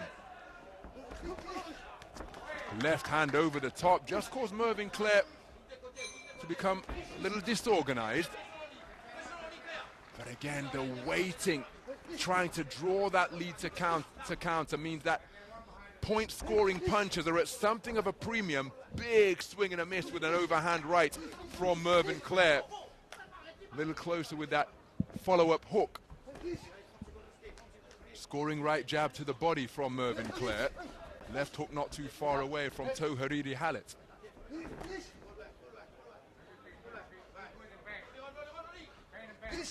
Oh, that's a nice counter right hand from off the ropes from Tohiriri Halit, then spun off the line counterclockwise to his right to make it a punch without reply. Mervyn Clare reaching for a left cross, but it's a very difficult mission, this Mervyn Clare, because the counter puncher from Mauritius lost the opening round unanimously in what was a cagey first 3 minutes. Did better work in the second round, but has he done enough to take the second round? Did try to pick up the punch output and increase his work rate. But when the counter punching is being ingrained and that suits his personality and his skill set and his physicality, very difficult to try and get on the front foot and take it to his opponent, but he's done it. Mervyn Clare has taken the second round on a 3-2 split, and I say he's done it because that means he has managed to tie up 3 cards at 19 points apiece, meaning that this final round has come down to a 3-minute shootout. Your third and final round. So as we move into the third and final round, this contest is on a knife edge here now. It's a cagey affair of the most cerebral order between two clever counterpunchers. Tohiriri Halit took the opening round unanimously. Mervyn Clare picked up his work rate and tempo in the second round to edge it on a 3-2 split. Now, had Tohiriri Halit taken it on a 3-2 split, as he scores with a good right hand, then he would have had the majority of scores in his favor at 2018. As it stands, he only has 2 scores in his favor of 2018, which means that Mervyn Clare has to convince judges 1, 4, and 5 that he is the better boxer in this third round, and then he can edge it on a 3-2 split. Now remember, any contest that goes to a 3-2 split is automatically subject to bout review, and the scorecards of the evaluator and the observer here ringside, they will be taken into account as well. So the stakes couldn't be higher as we approach the halfway stage of this 75 kilogram middleweight bout. Darting jab to the body scored by Mervyn Clare. Gets onto the back foot. Tohariri Halit scores with a reverse 1-2. Right cross to the body, left jab to the chin. Mervyn Clare has got to go in search of his get back, but he's put on the end of another right cross. And again, the punch output is so comparatively low because each man appears to be a natural counter puncher. That Mervyn Clare has got to respond here now after that passage of success, and there he did get through with a good right hook out of that southpaw stance. But the referee is saying that it was straying into rabbit punch territory. Good left hand to the body from Mervyn Clare. And then Tohariri Halit spoken to about rabbit punches straying to the rear of Mervyn Clare's head. So Mervyn Clare onto the front foot, trying to see what Tohariri Halit is like on the back foot, because for the most part in this contest, they have been circling one another, trying to draw a lead that they can exploit and counter. Good right hand from Tohariri Halit over the top, and it's untidy on the inside. Each man slinging in rabbit punches. Well within his rights to catch the disengaging Mervyn Clare. Tohariri Halit, I don't think there was a command of stop or break as Tohariri Halit scores with a good right hand over the top. Darting right cross to the body from Tohariri Halit. There was a shot in response from Mervyn Clare. 10-second clapper has sounded. Solid right hand landed off the ropes from Mervyn Clare. My goodness, what a skillful contest of counter-punching we have just witnessed in this battle between Mervyn Clare of Mauritius and Tohiri Matea Tohariri Halit of New Zealand. A very cagey, cautious display indeed. Both men accurate with their punch picking. Which way has the final round gone? Remember, Mervyn Clare edged the second on a 3-2 split. The second, or the final round, was boxed in a similar vein. Both men enjoyed success. Will this be subject to bout review? Very evenly contested affair. Who will be progressing through to the round of 16?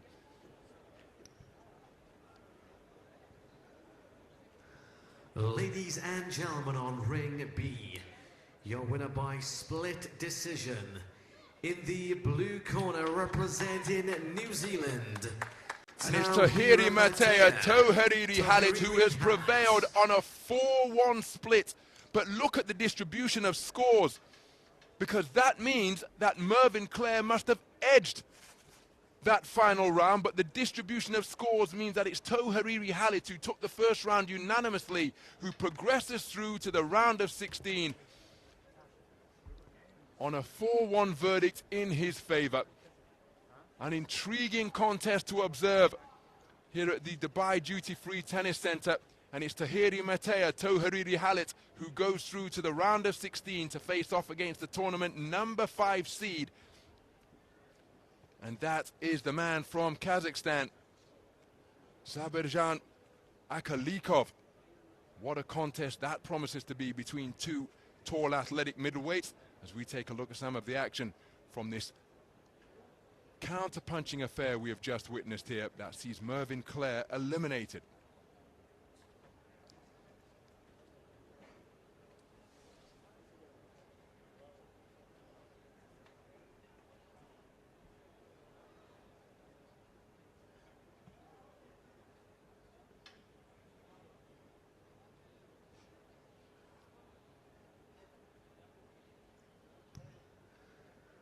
Ladies and gentlemen, on ring B in bout number 142 in an elite men's under 75 kilogram middleweight contest.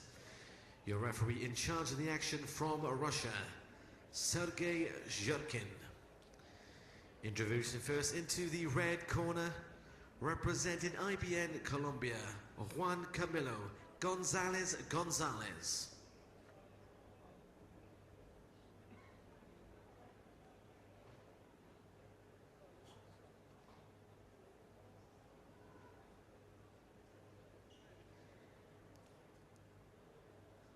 his opponent in the blue corner representing IBA Pro 2.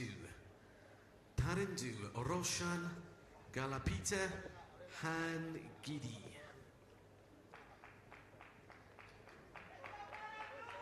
Your judges from the Bosnia and Herzegovina, Azerbaijan, Iraq, Cuba and Kazakhstan.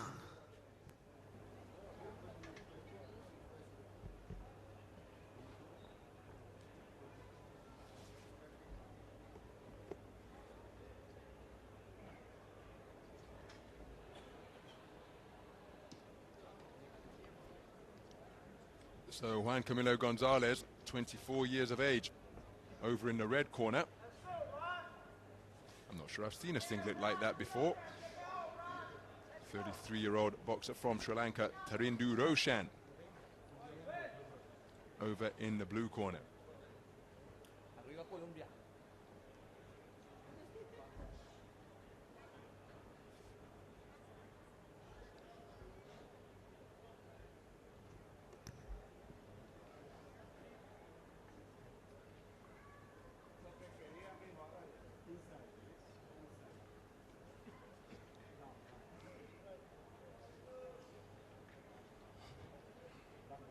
Well, you can see one of the technical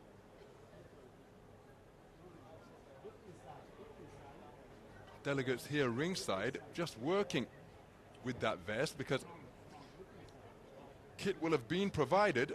He's elected to wear his own, but it looks like he's borrowed one from a boxer in a smaller weight class. A little snug across the broad torso of the man from Sri Lanka.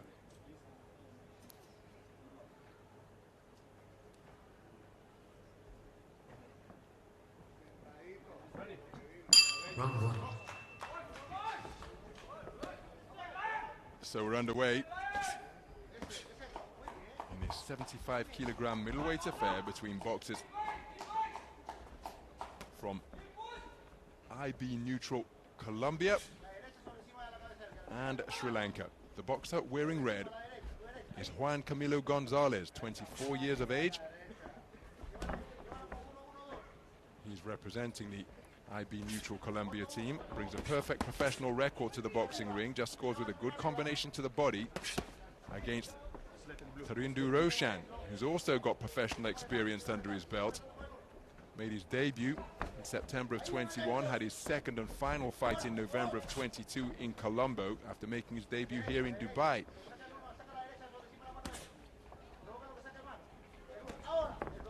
Competed in the 2022 Commonwealth Games.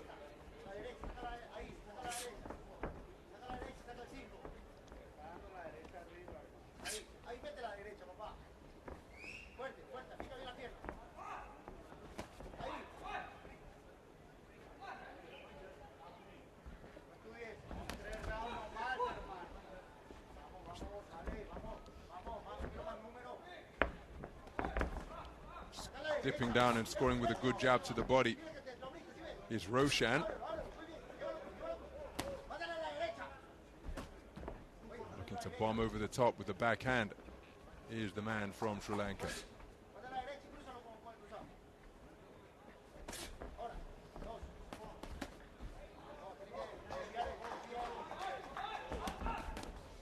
Good defenses with high held hands from Juan Camilo Gonzalez. Seeing these attacks coming and able to deal with them before getting over that front foot and looking to walk his man down. So just being pushed to the perimeter of the boxing ring is Roshan. He cleverly holds his feet and begins to let his hands go. Good left hook to the body to end that combination from Gonzalez, and then a right hand over the top, because I think that Roshan may have felt that left hook to the body. Look at his right forearm. It's across his rib cage, and that's leaving a head as an open target, and it's being scored upon with regularity by Juan Camilo Gonzalez. But it was a sumptuous left hook at the end of a cluster of punches. There's another jab downstairs just to explore how he's feeling to the body. But he's not stopped moving since taking that good left hook beneath his right elbow a few moments ago, and there's another left hook to the body, and look at the movement, slow, and the right arm clamped against the torso, and I think that Roshan is going through a bad patch in around here. Right hand over the top on an unprotected jaw because his elbows and forearms are protecting his body. Very clever boxing and exquisite punch picking as a right hand gets through his defenses. Roshan has heard the 10-second clapper and now can go back to his blue corner to gain some respite from that accurate, hurtful body attack that was launched in the final minute of the round by Juan Camilo Gonzalez.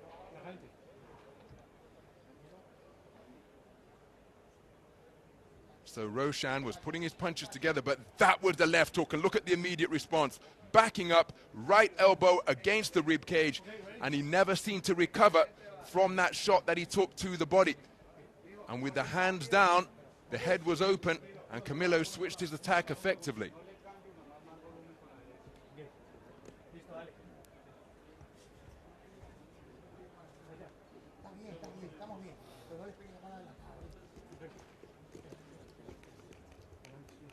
So a clean sweep of the cards for Juan Camilo Gonzalez. 10-9 for all 5 scoring judges.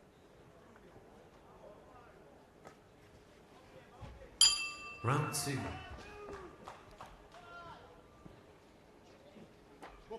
So we move into the second round, and out aggressively behind a left jab is Tarindu Roshan.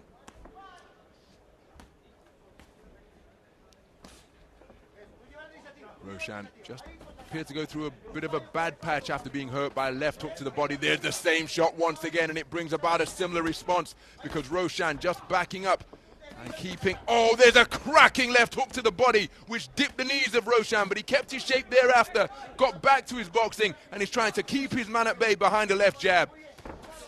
But good work to the body once again from Juan Camilo Gonzalez, who's seeking to snatch the soul of it, Roshan, with these body-slapping punches.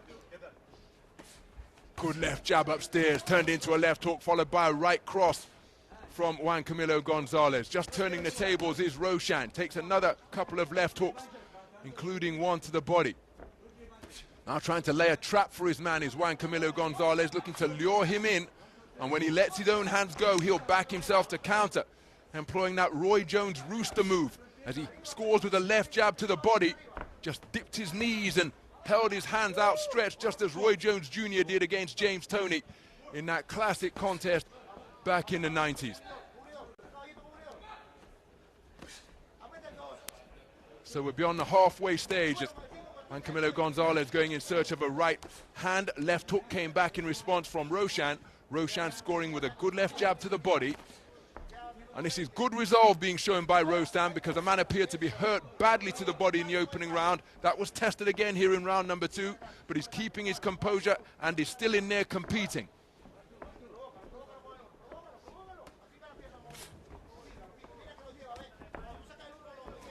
But he's got to take his feet with him when he's launching these straight punches, just as Juan Camilo Gonzalez did there, to step in with that jab, double left hook, body and head once again, followed by a right cross over the top. Roshan looking to fight fire with fire, takes a left hook to the hip.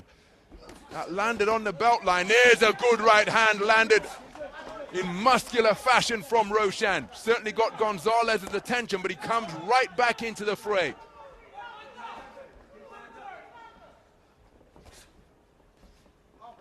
Cracking second round of boxing. And again, you have to credit the recovery and competitive spirit being demonstrated by Roshan. 3-shot combination, left, right, left hook to the body. And Gonzalez oozing confidence up in the boxing ring as he catches his man with a reverse 1-2, then a combination of punches punctuated by a final double left hook, body then head.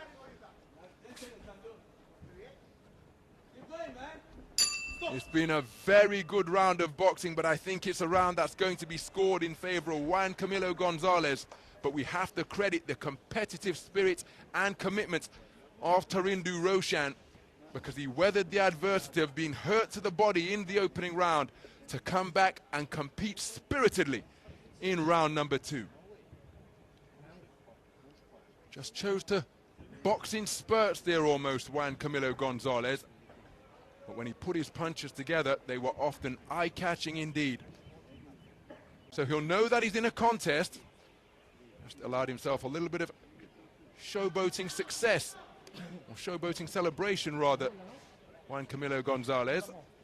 As we see the second round scores, another unanimous sweep of the cards in favor of the man from Ecuador.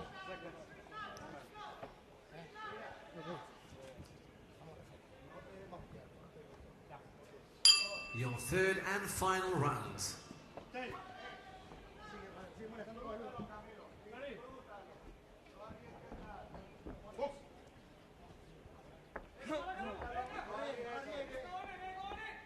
So we're underway in the third and final round. And Tarindu Roshan, having conceded both rounds unanimously,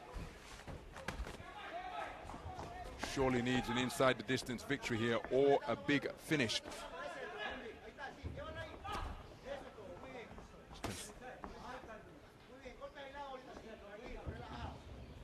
So can afford to just play it safe here. Juan Camilo Gonzalez disengaging, keeping himself out of harm's way. Remember, we're in the 75 kilogram middleweight division. As there's a hard charging forward foray from Roshan, looking to pin his man in the corner. And for my money, that is where Juan Camilo Gonzalez doesn't want to be, because it just increases the likelihood of the heads coming together and him picking up an injury. Good left hook to the body once again from Gonzalez. And again, look at the reaction of Roshan. He's backed off. He's felt that left hook beneath his right elbow. Another one goes around the rear of his elbow. As the left hook continued to dig in and rattle the ribs of the man from Sri Lanka. But he's taking it, biting down, fighting through to discomfort and coming back with heavy leather of his own. Really have to commend the toughness being demonstrated by Tarindu Roshan.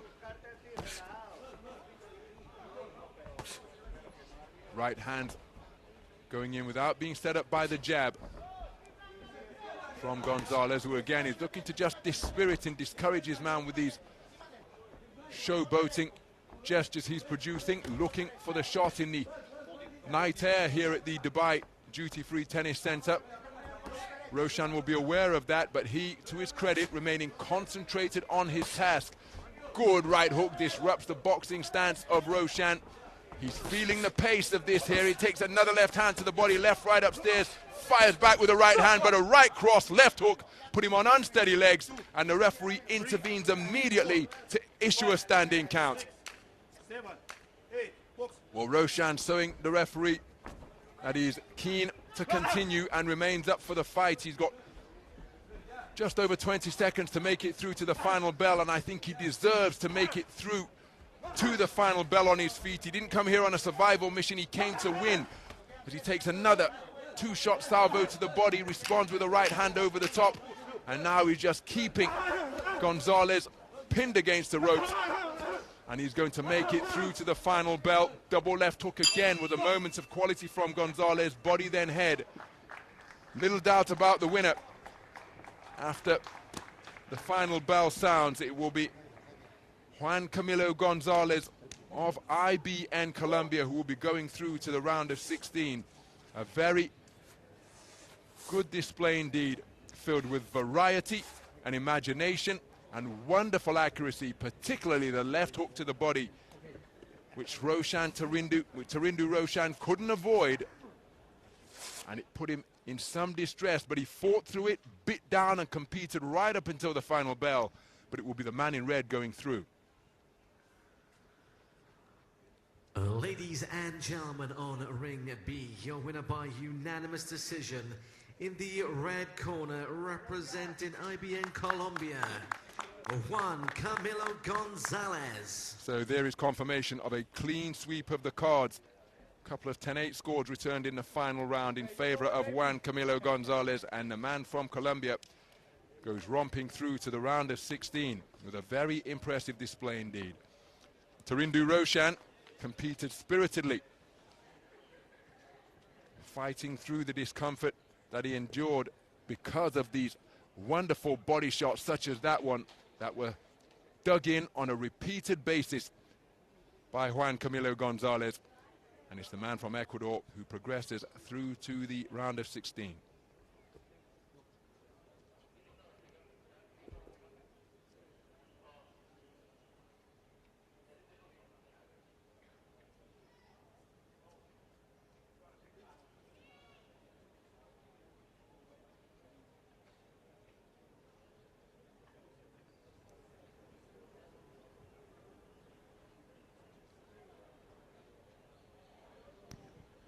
Ladies and gentlemen, on ring B in our 133rd fight in the elite men's under 75 kilogram middleweight division. Introducing first your referee from Serbia, Jovana Ugranovic. Please welcome firstly into the red corner representing Israel, Miroslav Kupuler Ishchenko.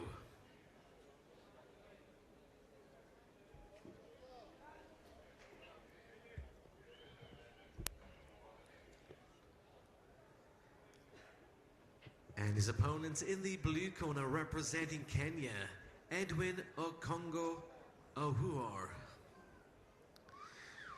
Your judges from Zimbabwe, Uzbekistan, Spain, the Kingdom of Saudi Arabia, and Kyrgyzstan.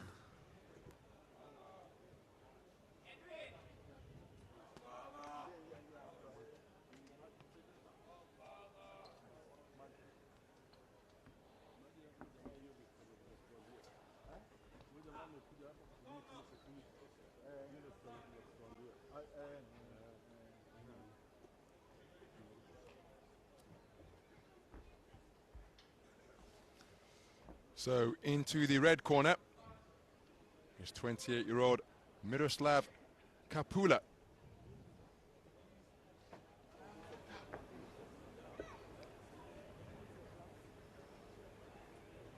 His opponent is 34-year-old Edwin Okongo Ohuor of Kenya.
Хочет судить из-за того, что из-за... Да.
Round 1. So our final contest here of session 5 here in Ring B is underway. It's a bout between boxers from Israel and Kenya. The southpaw wearing red, this 28-year-old who's just been put on the end of a right hand, is Miroslav Kapula, part of a 4-strong Israeli boxing team. His opponent wearing blue is 34-year-old Edwin Okongo. Just got his legs in a little bit of a tangle and looking to bomb away with both southpaw rights and lefts. Here's Kapula. Both of these men experienced in IBA World Championships. Kapula has competed in the last 3 editions in Yerevan 2019, Belgrade 21 and Tashkent 2023. As for Okongo, he has competed in both Tashkent and Belgrade in the last 2 editions. Overhand right came in looping fashion, but it caught Okongo high on the head. And tucking up tightly behind that southpaw stance. Here's Kapula bobbing and weaving his way into range, launching a leaping right hook, but was inaccurate, stepping forward behind a double jab, right hand, left hook. Here's Okongo. Good right hand to the body landed by Okongo. He's trying to keep the movement going and maintain a gap, but he's at some point going to have to get the respect, take his respect from Kapula to try and prevent him marching forward with impunity. He's trying to edge his way into range, darting in and out with the feet. Is Kapula really light on his toes, and he's spending a lot of time on the perimeter of the boxing ring, and unless he starts to find some accuracy, Okongo could find himself on the perimeter of the contest as a southpaw right comes flashing in once again. Possesses seemingly the longer arms, and he's trying to get that jab working, Okongo.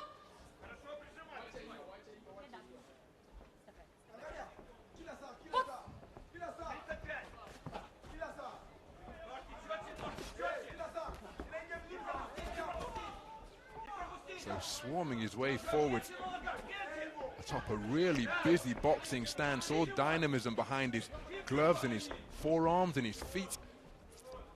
Here's Miroslav Kapula. Double phase attack saw him extend the right jab and land it to the body. In stark contrast, Okongo couldn't find the range with his own attempted lead left.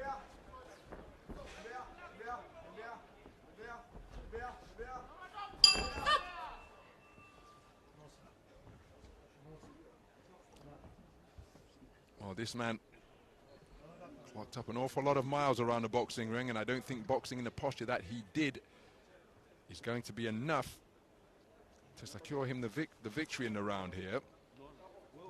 You see that swelling to the right eye of Miroslav Kapula. That's because he sustained a nose injury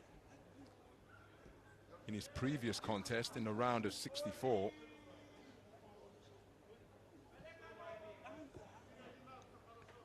We take a look at some of the action from the first.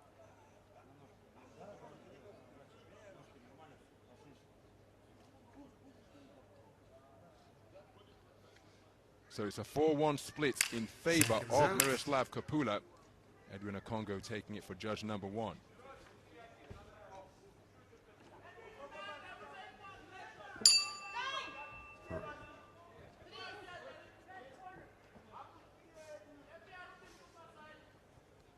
Round 2. So we move into the second round. And Edwin Akongo, the tournament number 4 seed from the Kenyan hit squad, conceded the opening round on a 4-1 split, and that is why he's trying to get on the front foot and back up Miroslav Kapula, who used incessant front foot pressure to not score consistently, but just keep Akongo occupied to the extent that he wasn't able to land any sustained offense of his own. So now the change in tactics from the Kenyan corner, and it's Akongo who, in addition to his appearances at the last 2 editions of the World Championships, also boxed in the Commonwealth Games in the Gold Coast in 2018. So he's got heaps of international experience, and he's trying to bring that to bear against an equally experienced. Well, I'm keeping an eye on the referee here after the heads came together.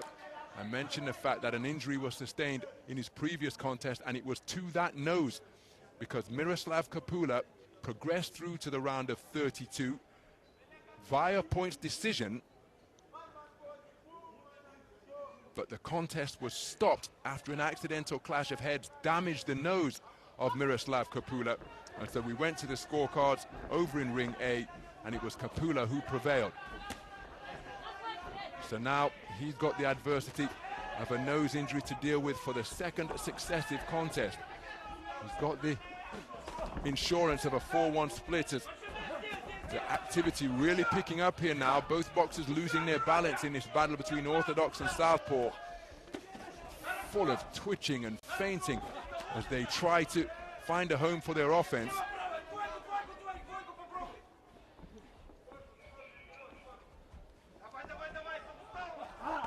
Good right hand to the body landed by Akongo. And the heads coming together on the inside once again. So there's plenty of feinting between the two. Who will be able to find their range? There, Akongo did attempt a 2-phase attack.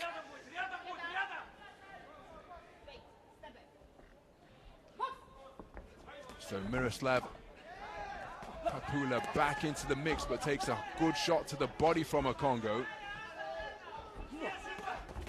Oh, the heads clashed forcefully. Good left hand on the disengagement from Akongo. Really physical affair, this one. Neither man has been able to demonstrate consistent mastery of distance because of the dynamism of their opponents. Looping overhand left, not too far away from Kapula.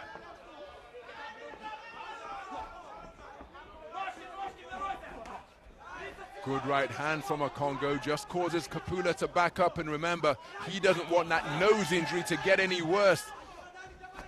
Oh, that's a solid southpaw left from Kapula, and it brings about a standing count from the referee.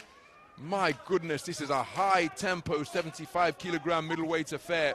8 count issued in the direction of Edwin Akongo. Now remember, that won't necessarily result in a 10-8 round. Kapula took the first on a 4-1 split. And now we can make it back to the sanctuary of the red corner to get that damaged nose worked on.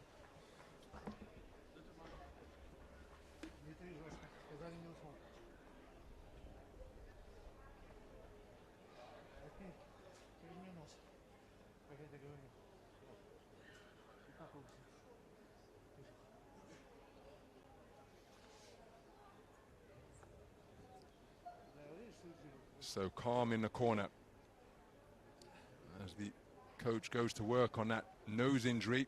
He wouldn't want his ability to compete to be impaired by that, but the heads coming together on a few occasions during the course of that second round.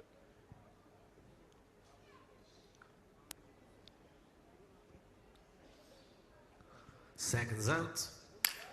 And a standing 8-count issued against the Congo, so a clean sweep of the cards for Miroslav Kapula.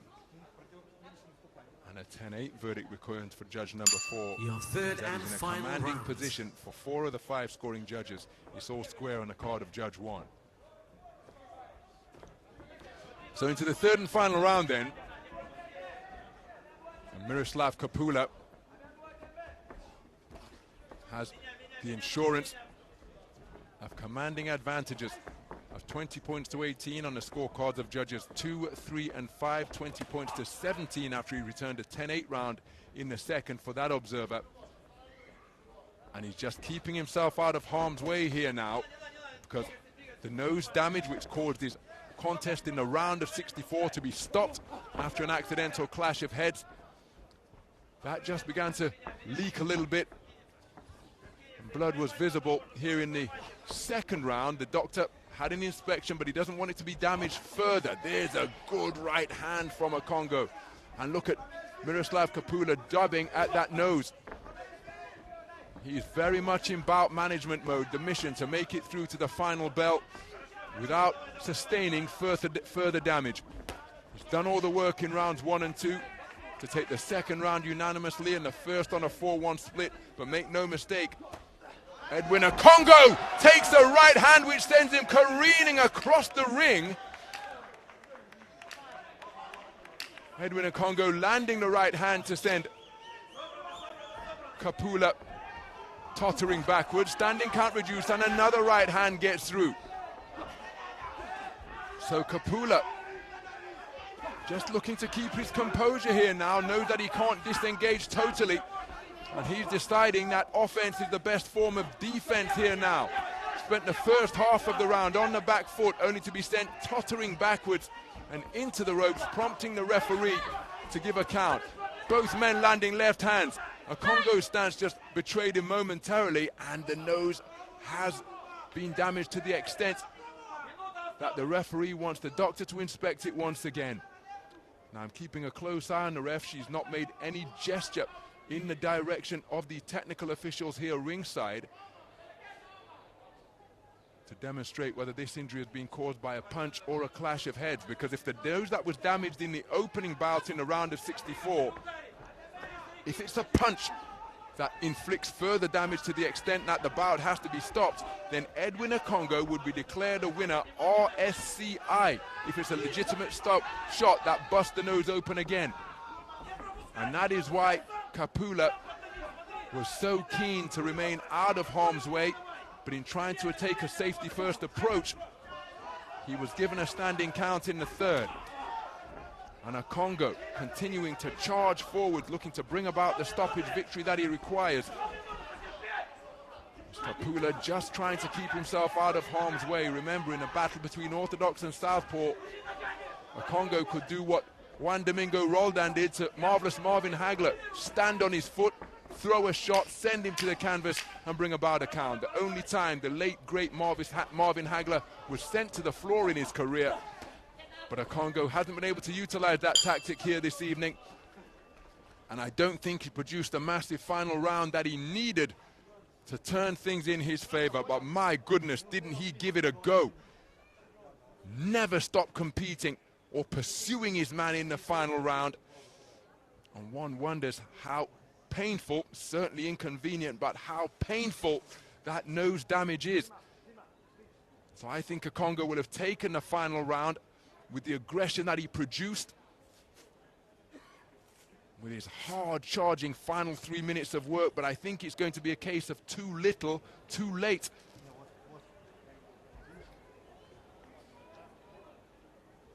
What say the 5 scoring judges?